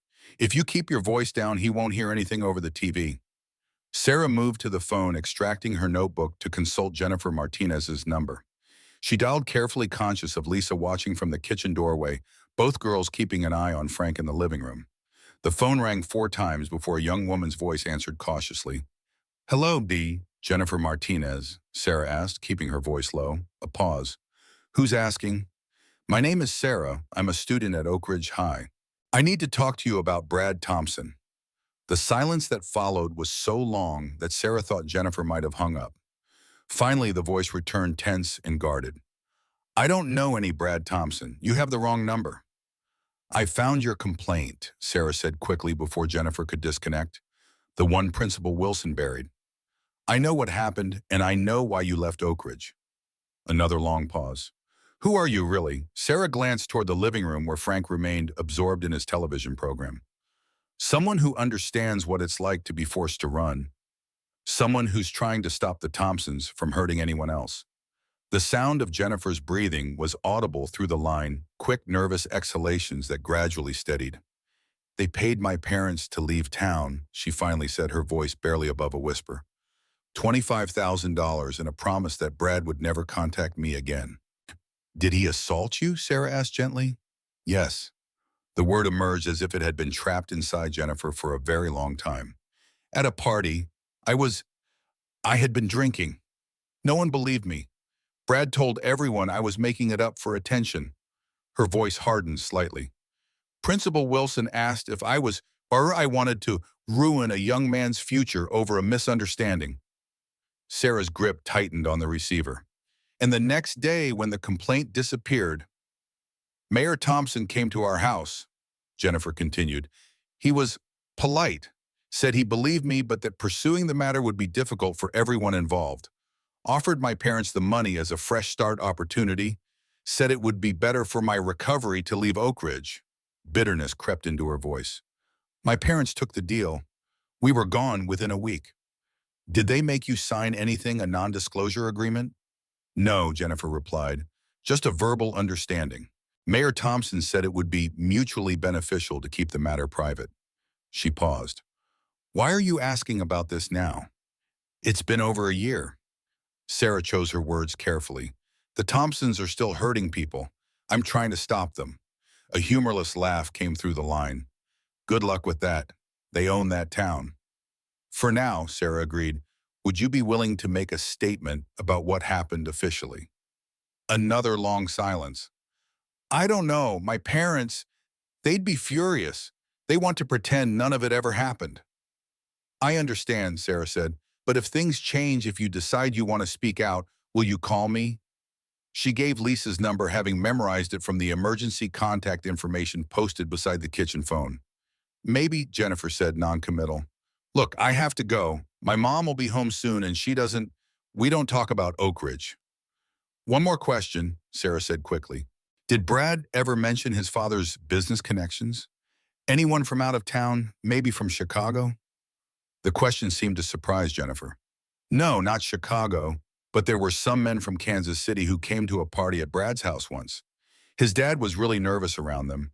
Brad said they were business partners and bragged about how they were going to make the Thompsons even richer. She paused. Why, what does Chicago have to do with anything? Just following connections, Sarah replied vaguely. Thank you, Jennifer, for telling the truth. It doesn't matter anymore, Jennifer said, her voice flat. The truth didn't help me then. I doubt it will help you now. The line went dead before Sarah could respond. She hung up the receiver, slowly processing the conversation. Well? Lisa asked from the kitchen doorway. Did she talk to you? Sarah nodded, returning to the kitchen table and her cooling cocoa. She confirmed everything. The assault, the cover-up, the payoff. So what now?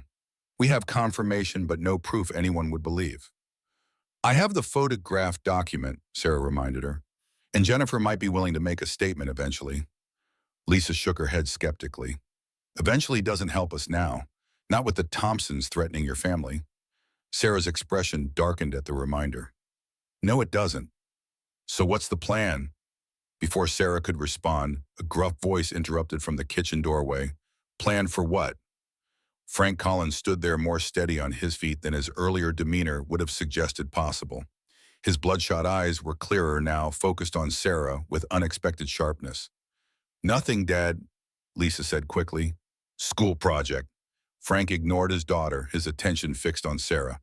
You're not from around here, he said, the statement carrying no question. Sarah met his gaze evenly. No, sir. And you're asking about the Thompsons. Again, not a question.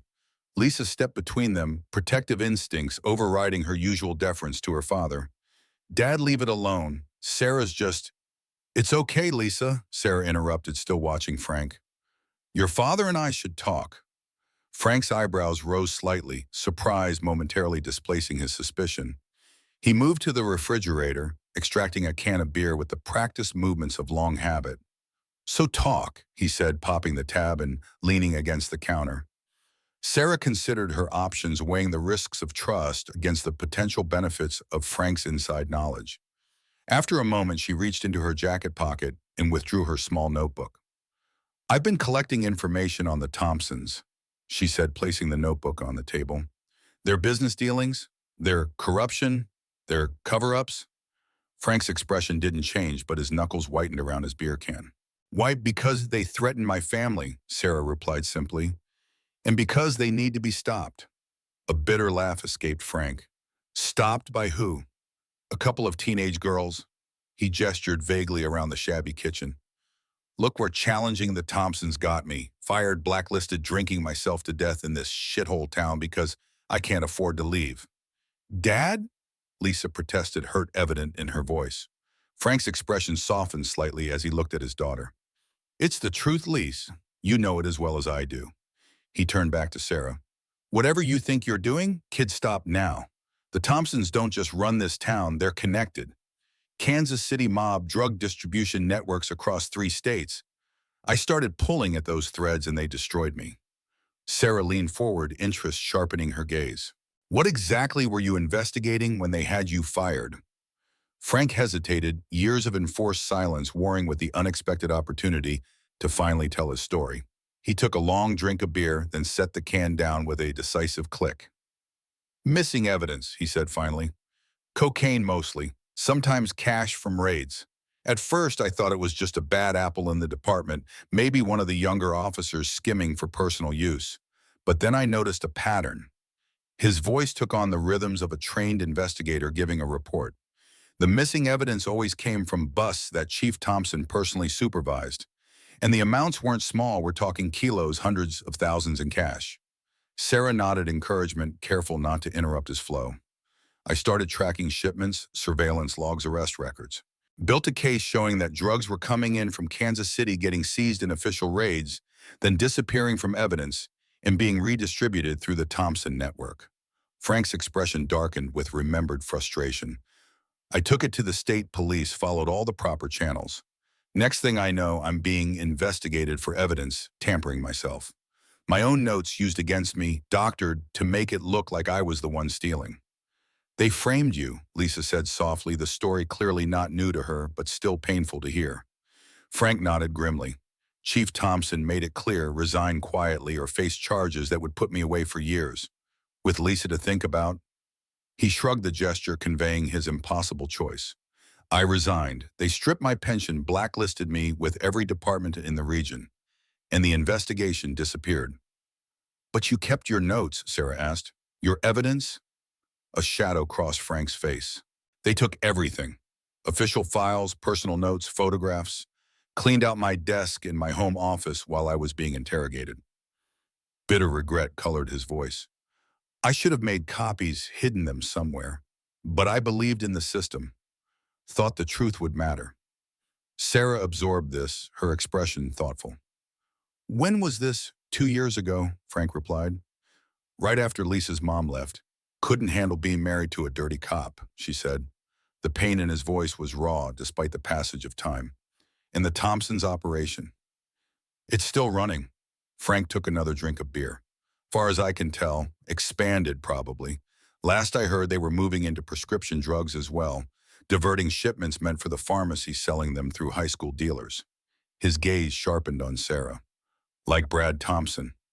Sarah nodded, pieces falling into place. That connects with what I've observed. Frank studied her with increasing curiosity. Who are you, kid, really? Because you don't talk like any 17-year-old I've ever met. Before Sarah could respond, a sharp knock at the front door interrupted the conversation. All three froze, exchanging alarmed glances. It was past 9 on a stormy night, not a time for casual visitors. Frank moved to the kitchen window, carefully peering out toward the front of the house. His body tense visibly. Police cruiser in the driveway, he reported, voice dropping to a whisper. Thompson's personal vehicle. Lisa's face paled. Chief Thompson, here. Frank nodded grimly. And he's not alone. Sarah was already on her feet, gathering her notebook and jacket. Is there a back way out? Rear door through the laundry room, Frank replied, making a quick decision. Lisa, take her out that way. Cut through the Petersons' yard to the alley. I'll stall them. The knocking came again, more insistent this time. Collins, Chief Thompson's voice carried clearly through the door. Open up police business. Lisa grabbed Sarah's arm, pulling her toward the laundry room. Come on. Sarah hesitated, looking back at Frank. They'll know you helped me. A grim smile touched Frank's lips as he straightened his shoulders, some of his former authority returning to his bearing. Let them. Been hiding from these bastards too long anyway. He made a shooing motion. Go. Stay safe. Lisa pulled Sarah into the small laundry room, unlocking the rear door as the sound of the front door opening reached them. Chief Thompson's voice rose in official pomposity. Frank Collins, we're looking for a missing juvenile, Sarah Miller. Have you seen her? Frank's reply was lost as Lisa and Sarah slipped out into the rainy night, closing the door silently behind them. The storm had weakened somewhat, but rain still fell steadily, providing cover for their escape through the darkened yard. This way, Lisa whispered, leading Sarah along a narrow path between overgrown bushes. The alley connects to Elm Street. We can circle back toward the school from there. They moved swiftly through the darkness, the wet grass muffling their footsteps. As they reached the alley, the sound of raised voices came from the Collins house behind them. Frank and Chief Thompson engaged in what sounded like an escalating argument. Your dad will be okay, Sarah asked as they hurried down the alley. Lisa's expression was grim. He can handle himself. He's been waiting for a confrontation with Thompson for 2 years. She glanced at Sarah. Where are we going? They'll be watching your house for sure. Sarah nodded, her mind racing through contingencies. I need to warn my grandfather. Then we need somewhere to lay low, somewhere they wouldn't think to look. Lisa considered for a moment, then nodded decisively. I know a place, but first we need to call your grandfather. They emerged from the alley onto Elm Street, where a payphone stood on the corner illuminated by a single streetlight. Sarah approached it, feeding coins into the slot with wet fingers. Her grandfather answered on the first ring, his voice tense with worry. Miller residence? It's me, Sarah said, keeping her voice low despite the deserted street. Don't say my name. Where are you? He demanded, relief and anger mingling in his tone. I've been worried sick. The storm. They know Grandpa, Sarah interrupted. About us. About Mom and Dad. A sharp intake of breath was audible through the line. How? Mayor Thompson made calls, found out who we really are. Sarah glanced at Lisa, who stood a few feet away keeping watch. The police are looking for me now. They came to my friend's house. Her grandfather was silent for a moment, digesting this information. When he spoke again, his voice had shifted into the crisp, authoritative tone of a federal agent managing a crisis. Are you safe right now? Yes, but I can't come home. They'll be watching the house. Already are, he confirmed. Chief Thompson's deputy has been parked across the road for the last hour. Said they're concerned for your safety given the storm. The sarcasm in his voice was palpable. We need to move, Sarah said, the we inclusive rather than royal. Tonight, get somewhere safe and contact your bureau friends. Another pause. It's not that simple, Sarah. Your parents will be in danger as soon as the Thompsons start making more calls. Sarah finished for him. They threatened to expose them, Grandpa. Said they have connections in Chicago. Her grandfather swore softly, the rare profanity betraying the seriousness of the situation. All right, listen carefully. There's an emergency protocol your parents established before they went into hiding. If their cover was ever compromised, they designated a secure contact point. He gave her a number with a Washington, D.C. area code. Tell them Blackbird nest compromised. They'll handle the rest. Sarah committed the number to memory, repeating it once to confirm. What about you? If I can't come home, don't worry about me, her grandfather interrupted. I can take care of myself. The Thompsons don't scare me, and they've got nothing on me that would stick. Pride crept into his voice. I was running counterintelligence operations when James Thompson was still wetting his bed. Despite the circumstances, a small smile touched Sarah's lips. Be careful anyway. You too, kid. Stay hidden, make that call, and wait for instructions. His voice softened slightly. And Sarah, whatever happens, remember your training. Trust your instincts. I will, she promised. I'll contact you when I can. As she hung up, Lisa approached her, expression questioning. Well, I need to make one more call, Sarah replied, feeding more coins into the phone. Then we need to find somewhere to hide until morning. Lisa nodded toward the east. My uncle has a hunting cabin about 2 miles outside town. Hasn't used it in years, but I know where he keeps the key. She smiled grimly. It's the last place anyone would look for us. Sarah dialed the Washington number, her wet fingers slipping on the rotary dial. After several rings, a professional female voice answered. Federal office. Blackbird nest compromised, Sarah said without preamble. I repeat, Blackbird nest compromised. The response was immediate and practiced. Message received. Verification, mother's maiden name. Lowenstein, Sarah replied. Confirmed. Stay at current location. Extraction team will contact within 2 hours. The line went dead before Sarah could respond. She hung up slowly, turning to Lisa with a mixture of relief and new tension. We have 2 hours. Then people will be coming for me. Lisa's eyes widened. What people, FBI? Something like that, Sarah replied vaguely. We need that hiding place, somewhere I can wait safely until they arrive. Lisa nodded, though confusion and 1,000 questions were evident in her expression. The cabin this way.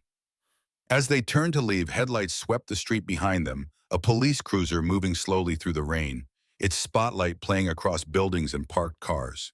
They ducked into the shadow of a storefront, just as the beam would have illuminated them. They're searching systematically, Sarah observed, watching the cruiser's methodical progress. They must have units covering the whole town.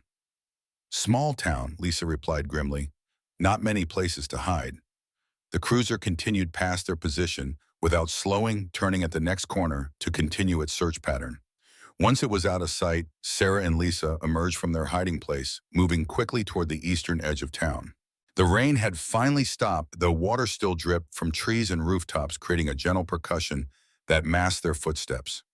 The clouds were breaking up, allowing glimpses of stars in the night sky. In the distance, the silhouette of cornfields swayed gently in the post-storm breeze. Almost there, Lisa whispered, as they reached the town limits, where paved roads gave way to gravel and eventually dirt. Just across those fields and into the woods beyond. Sarah nodded, conserving her energy for the journey ahead. They moved in silence, two shadows gliding through the wet corn, the tall stalks closing behind them, like sentinels erasing their passage. Neither girl noticed the red Camaro parked without lights on a service road half a mile back, nor the figure watching their progress through binoculars, a walkie-talkie raised to his lips as he tracked their movement toward the distant tree line. Brad Thompson smiled in the darkness, his voice low and triumphant as he spoke into the device. I've found her, Dad, moving east toward the Collins hunting property. Want me to intercept? The mayor's voice crackled through the static. No, stay back and keep visual contact. Your uncle is bringing in additional units to surround the area. A pause, then. Remember Bradley, we need her alive and unharmed. There are larger considerations at play now. Brad's smile faltered, slightly disappointment evident in his response. Understood. He lowered the walkie-talkie, continuing to watch as Sarah and Lisa disappeared into the cornfield, unaware that their every move was being monitored, their destination already compromised, their attempt at escape transforming into something far more dangerous, a trap carefully laid and ready to spring. In the Miller farmhouse, Robert Miller, former FBI special agent, current guardian of his son's endangered daughter, stood at the kitchen window, watching the police cruiser still parked across the road. His weathered face betrayed no emotion, but his mind worked with the precision that had made him a legend in counterintelligence circles. On the kitchen table behind him lay a disassembled radio transmitter, hastily reassembled from parts he'd kept hidden throughout the house. Behind it sat his service weapon, a .38 Special that had accompanied him through 3 decades of federal service. Come on, Sarah, he murmured, eyes fixed on the distant horizon where his granddaughter had vanished into the night. Be smart. Be safe. The chess pieces were in motion now, a game with deadly stakes unfolding across the quiet town of Oak Ridge. And as midnight approached, the players moved toward an inevitable confrontation, one that would change everything for the Miller family, the Thompsons, in the sleepy Missouri town that harbored secrets far darker than anyone had imagined. The Collins hunting cabin emerged from the darkness like a ghost, weathered gray timber, almost invisible against the night sky. It sat in a small clearing, surrounded by oak trees, their ancient branches stretching protectively overhead. Lisa approached the porch with practiced familiarity, feeling beneath a loose floorboard for the key her uncle had hidden there for decades. No electricity, she whispered as the door creaked open, but there should be lanterns and matches inside. Sarah followed her into the musty interior, senses alert to every sound in the surrounding woods. The cabin was a single room with sparse furnishings, a table, 2 chairs, a wood stove, and a narrow cot pushed against the far wall. Lisa found a kerosene lantern on a shelf and struck a match, the sudden warm glow revealing thick layers of dust and cobwebs. Not exactly 5-star accommodations, Lisa said, adjusting the lantern's flame. But no one will think to look here. My uncle hasn't used this place in years. Sarah moved to the single window, positioning herself carefully to see out without being visible from outside. The clearing was silent, the storm's aftermath bringing an unnatural stillness to the forest. She checked her watch, 90 minutes until the extraction team would make contact. We should be safe until your people arrive, Lisa said, sitting on one of the wooden chairs. Whoever they are. The statement carried an unspoken question. Sarah remained at the window, her vigilance unbroken. It's complicated. Yeah, I gathered that. Lisa's tone was dry, but not unkind. Your parents aren't really dead, you're not really named Miller, and you've got some kind of government connections. She paused. Are you in witness protection or something? Or something, Sarah replied, finally turning from the window. My parents are investigative journalists. They uncovered a major corruption network in Chicago. Politicians, police, organized crime. When they got too close, there was an attempt on their lives. Lisa's eyes widened. The accident Brad mentioned. Sarah nodded. Staged to look like a car crash. They survived, but barely. The FBI put them into protective custody while building a case against the Chicago organization. My grandfather, he's former bureau, was assigned to protect me until it was safe for us to reunite. And the Thompsons somehow connected to all this. I don't know yet, Sarah admitted. But the fact that Mayor Thompson was able to discover our identities suggests connections to the Chicago network.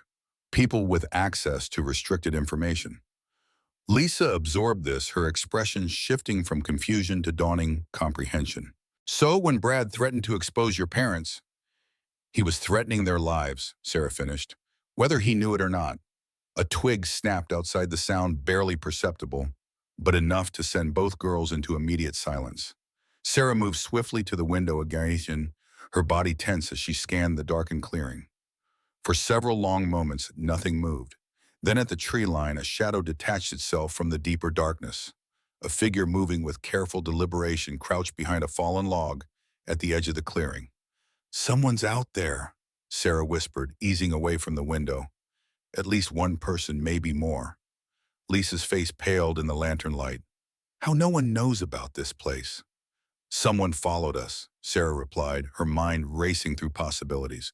Or they predicted where we go. She glanced around the cabin, assessing their options. Is there another way out? Lisa nodded toward the back wall. Trapdoor under the rug. Leads to a root cellar. There's a tunnel my uncle dug during his paranoid phase. Comes out about 50 yards into the woods. Sarah moved the rug aside, revealing the trapdoor. Smart uncle. Crazy uncle, Lisa corrected, a nervous smile touching her lips. He was convinced the communists were coming for his hunting rifles. Sarah lifted the trapdoor, revealing a ladder descending into darkness. His paranoia might save our lives. You go first, you know the way. Lisa hesitated. What about you? Right behind you, Sarah promised, moving to extinguish the lantern. But first, I need to buy us some time. The woods surrounding the cabin had gone silent again, the night creatures sensing the human predators in their midst. Brad Thompson crouched behind the fallen log, walkie-talkie pressed to his ear as his father issued instructions. Units are in position on all sides. Mayor Thompson's voice crackled through the static. Chief Thompson will give the signal to move in. Remember, we need the girl unharmed. Brad's grip tightened on the walkie-talkie, frustration evident in his posture. She humiliated me, Dad, in front of the whole school. This is bigger than your bruised ego, Bradley, his father replied sharply. The Chicago connection could be worth millions to our operation. So you follow orders and... The mayor's voice cut off as the cabin door suddenly swung open. Brad ducked lower behind the log, watching as a figure emerged onto the porch. Sarah, her silhouette unmistakable in the faint moonlight that now penetrated the breaking clouds. She stood motionless for a moment, surveying the clearing, then stepped back inside, closing the door behind her. Brad raised the walkie-talkie. She just checked outside, doesn't seem to know we're here. Perfect, Mayor Thompson replied. Chief Thompson is giving the signal now. Stay where you are until they secure the cabin. From the surrounding woods, shadows began to move, uniformed deputies emerging from cover, converging on the cabin with weapons drawn. They moved with practiced efficiency, taking positions around the small structure as Chief Thompson himself approached the front door, shotgun held ready. Sarah Miller, the chief called out, his voice carrying across the clearing. This is Chief Thompson of the Oak Ridge County Sheriff's Department. You're surrounded. Come out with your hands up. No response came from within the cabin. The windows remained dark, no movement visible behind the glass. Sarah Miller, the chief repeated, nodding to his deputies to move closer. This is your final warning. We have a warrant for your arrest on charges of breaking and entering, theft of school records, and making false statements to law enforcement. Still no response. The chief signaled to two deputies who took positions on either side of the door, weapons ready. With a practiced motion, the chief kicked the door open, the sound of splintering wood echoing through the clearing. Police don't move, he shouted, entering with shotgun raised. Brad rose from his hiding place, unable to contain his curiosity and eagerness to see Sarah finally cornered. He watched as the deputies swarmed into the cabin, flashlight beams dancing through the windows as they searched the small space. Seconds later, Chief Thompson emerged onto the porch, his expression thunderous. "She's not here," he growled into his own walkie-talkie. "The cabin's empty." Mayor Thompson's voice crackled back, disbelief evident in his tone. "Impossible. Brad saw her." "Well, she's gone now," the chief replied. "Wait." He turned as one of his deputies called from inside the cabin. "Johnson found something. A trap door." Brad was already moving, ignoring his father's instructions to stay put. He jogged across the clearing, reaching the cabin just as Chief Thompson was descending through the open trapdoor, flashlight in hand. "Root cellar," one of the deputies explained, recognizing Brad, "in some kind of tunnel." Brad peered down into the darkness, satisfaction spreading across his features. "They can't have gone far, not on foot." Inside the tunnel, Sarah and Lisa moved as quickly as the low ceiling and narrow walls would allow, guided by the small penlight Sarah had extracted from her seemingly bottomless jacket pockets. The earthen passage smelled of damp soil and decayed tree roots dangling from above, like skeletal fingers reaching for them. "How much further?" Sarah whispered, aware of the commotion now audible behind them. "Almost there," Lisa replied, her voice tight with fear. "The exit's just ahead." They reached the tunnel's end, a vertical shaft with crude wooden rungs leading upward to another trapdoor. Lisa climbed first, pushing against the heavy wood. It gave way reluctantly, decades of forest debris creating a natural camouflage that had protected the secret exit. They emerged into the woods 50 yards from the cabin, the sounds of pursuit already growing louder behind them. Flashlight beams danced among the trees as the deputies discovered and entered the tunnel. "This way," Lisa urged, pulling Sarah deeper into the forest. "There's an old logging road about a quarter-mile east. If we can reach it." A shot rang out, the bullet splintering bark from a tree just feet from where they stood. Both girls froze instinctively, dropping to a crouch. "Sarah Miller," Chief Thompson's voice carried through the trees. "Stop right there. Next shot won't miss." Sarah pulled Lisa down behind a fallen tree, mind racing. The extraction team wouldn't arrive for nearly an hour, and they had no way of contacting them to warn of the changed circumstances. The deputies were spreading out flashlights, sweeping the forest floor, closing in on their position. "We need to split up," Sarah whispered, her decision already made. "You head east to the logging road. I'll create a diversion, draw them in the opposite direction." Lisa shook her head frantically. "No way. They'll catch you." "They want me, not you," Sarah insisted. "If we stay together, we both get caught. This way, at least one of us stays free." Before Lisa could protest further, Sarah pressed her notebook into the other girl's hands. "Keep this safe. If anything happens to me, get it to my grandfather." She managed a small, grim smile. "Besides, I've been trained for this. You haven't." Lisa clutched the notebook, conflict evident in her expression. Finally, she nodded. "Be careful." "Go," Sarah urged. Now, while they're still spread out, Lisa squeezed Sarah's hand once, then slipped away, moving east through the underbrush with surprising stealth. Sarah waited until she was out of sight, then picked up a heavy branch from the forest floor. Taking a deep breath, she broke cover, running west directly away from Lisa's escape route and deliberately making as much noise as possible. There, a deputy's shout rang out, flashlight beams immediately converging on Sarah's position. "Stop, police!" Sarah ran full tilt through the darkness, dodging trees and leaping over fallen logs with the agility of someone who had practiced such evasion. Behind her, the sounds of pursuit grew as the deputies crashed through the underbrush, their progress slowed by their larger frames and unfamiliarity with the terrain. The forest began to thin ahead, the trees giving way to what appeared to be another clearing. Sarah burst from the tree line, then skidded to a halt, nearly tumbling over the edge of a steep ravine that cut across her path. 30 feet below, a stream rushed with storm runoff, the water black in the darkness. "Nowhere to run, Sarah." The voice came from behind her, familiar in its arrogant drawl. Sarah turned slowly to find Brad Thompson emerging from the trees, a deputy's shotgun held confidently in his hands. He was alone, having apparently outpaced the others in his eagerness to be the one who captured her. "Just you and me now," Brad said, the shotgun unwavering. "Isn't that fitting?" Sarah glanced behind her at the ravine, calculating distances and probabilities with cold precision. "Your father wants me alive, Brad. Pretty hard to explain a shotgun blast. A cruel smile touched Brad's lips. Accidents happen, especially when suspects resist arrest and try to flee across dangerous terrain. He gestured with the shotgun.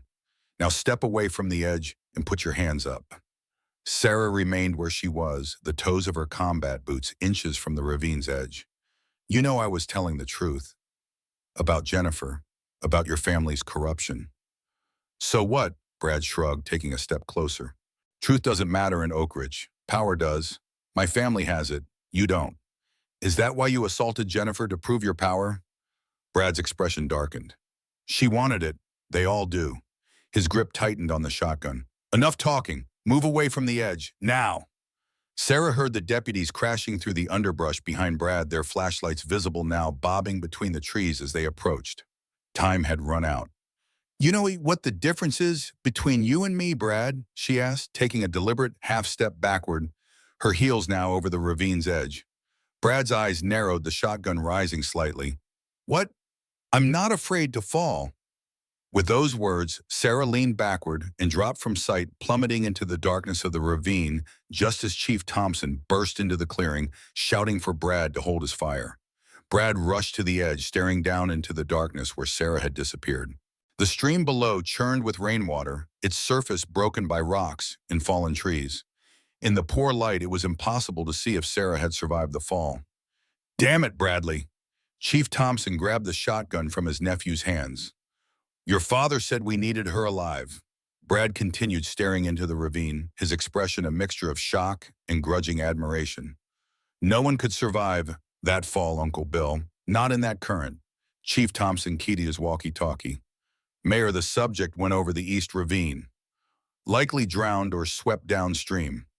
He paused, listening to the response. Yes, sir. We'll organize search parties along the creek right away. As the chief issued orders to his deputies, Brad remained at the ravine's edge, scanning the darkness below. You're good, Chicago, he murmured, too low for anyone else to hear. But not good enough. Robert Miller sat in his kitchen, the radio transmitter before him crackling with intermittent communications from the Oak Ridge Sheriff's Department. He had been monitoring their frequencies since Sarah's call, tracking the search efforts with growing concern. The scanner had just relayed Chief Thompson's report about the ravine when headlights swept across the front yard. Miller reached for his service weapon, then relaxed as he recognized the black sedan pulling up to the house, standard bureau issue, unmarked but unmistakable to those who knew what to look for. Two men in suits emerged, approaching the front door with the purposeful stride of federal agents. The older agent showed his credentials when Miller opened the door. Special Agent Donovan, FBI, this is Agent Carter. We're here about Operation Blackbird. Miller nodded, stepping aside to let them enter. You're the extraction team. Yes, sir. Donovan confirmed, his expression grim. Though it seems the situation has escalated beyond our original parameters.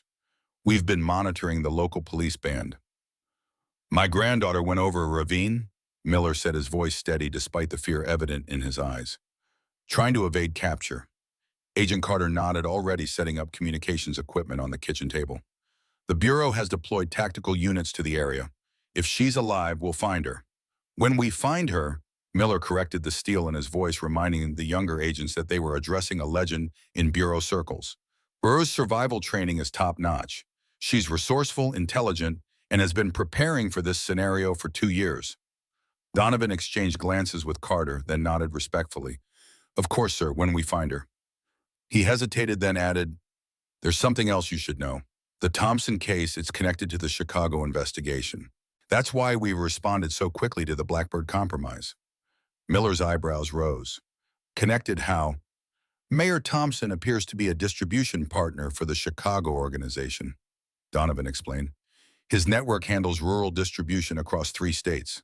The Bureau has been building a case for months, waiting for the Chicago grand jury indictments before moving on the satellite operations. And now the Thompsons know about Sarah and her parents. Miller concluded, the implications clear. They'll use that information as leverage. Donovan nodded grimly, which is why finding Sarah quickly is our top priority. If the Thompsons get to her first, they won't, Miller interrupted, checking his weapon with practiced hands, because we're going to find her first. The storm's swollen stream carried Sarah nearly half a mile before she managed to grab hold of an overhanging tree branch and drag herself onto the muddy bank. She lay there for several minutes, catching her breath, taking inventory of her injuries, bruises, scrapes, a possibly sprained ankle, but nothing life-threatening. The woods were silent except for the rushing water and the distant faint shouts of search parties combing the ravine upstream. Sarah forced herself to her feet, wincing as her ankle protested, and oriented herself using the stars now visible in the clearing sky. The logging road Lisa had mentioned would be northeast of her current position. If Lisa had made it, she would have reached the road 15 minutes ago. And if the extraction team arrived on schedule, they would likely use that same road to access the area. Sarah began moving through the forest, staying close to the stream to mask her trail, her pace deliberately slow to avoid making noise. The deputies would expect her to flee as quickly as possible. They wouldn't anticipate someone with the training to move slowly, methodically, thinking steps ahead rather than reacting in panic. She had covered perhaps a quarter-mile when voices ahead made her freeze. Dropping to a crouch, Sarah edged forward until she could make out two figures silhouetted against the lighter background of the logging road visible through the trees. One was unmistakably Lisa. The other, taller and broader, was harder to identify until he spoke. "You're sure she had evidence documentation of the Thompson operation?"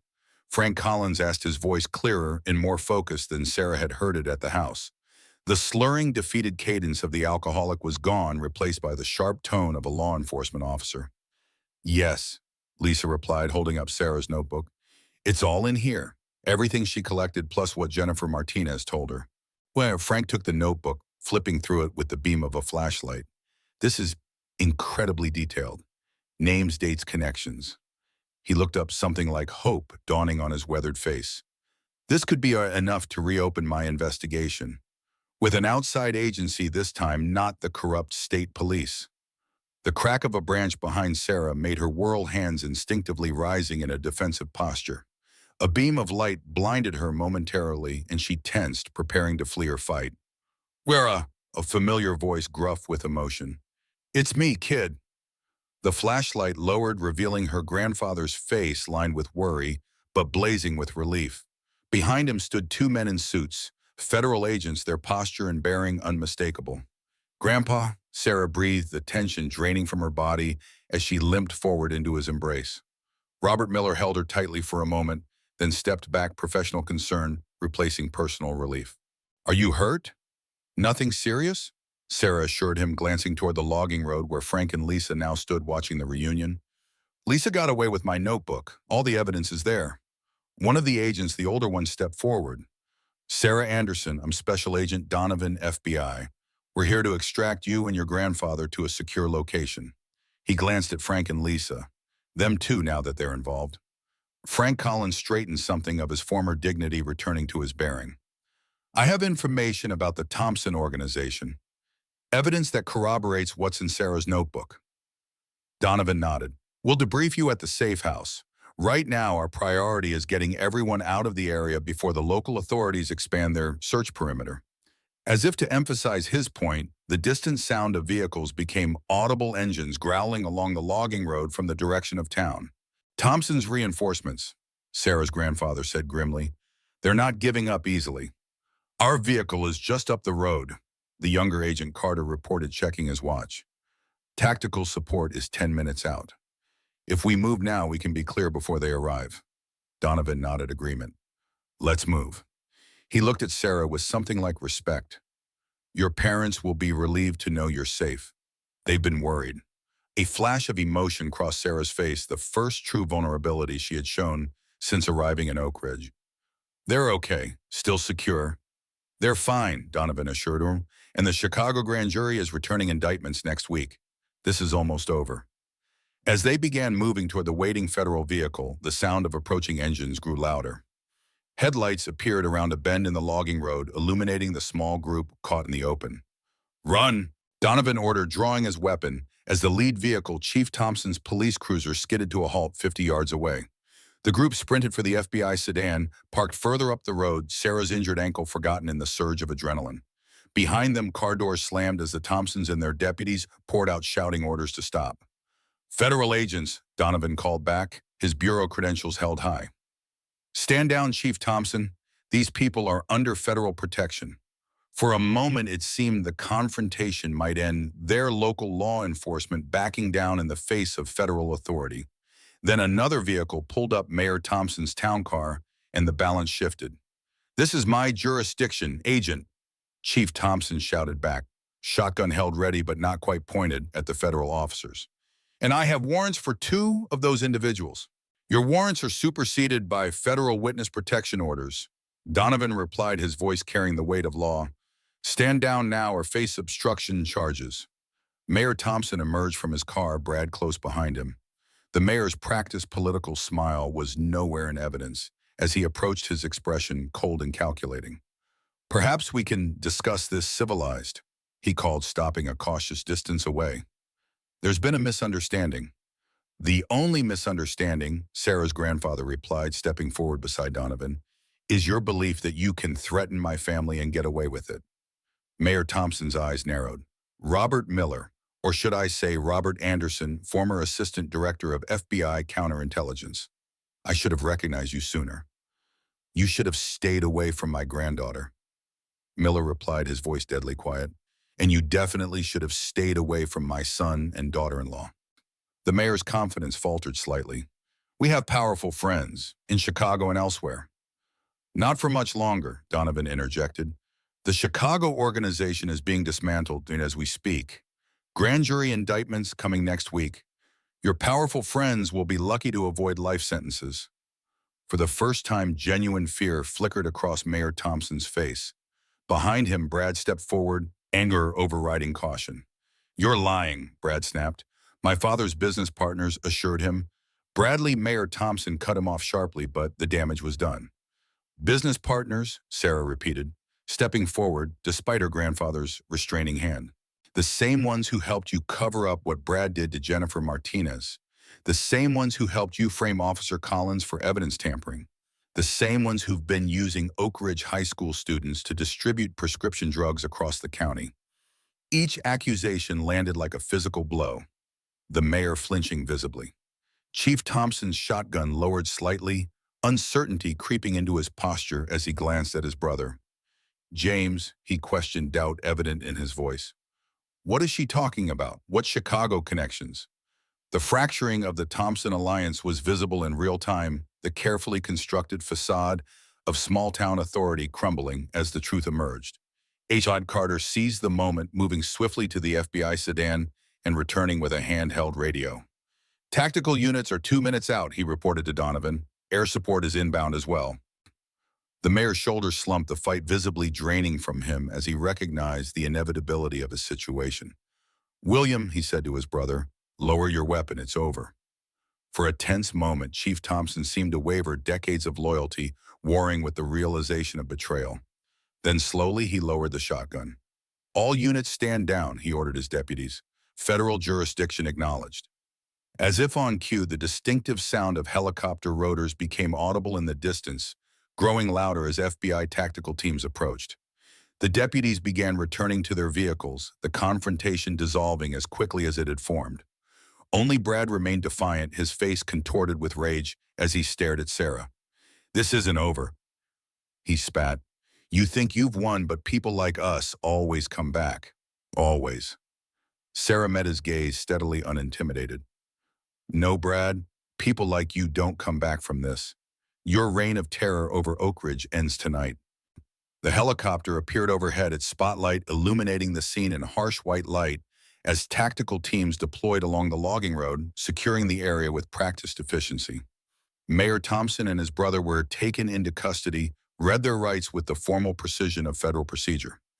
Brad was the last to be handcuffed, his expression a mixture of disbelief and fury as he was led to a waiting tactical vehicle.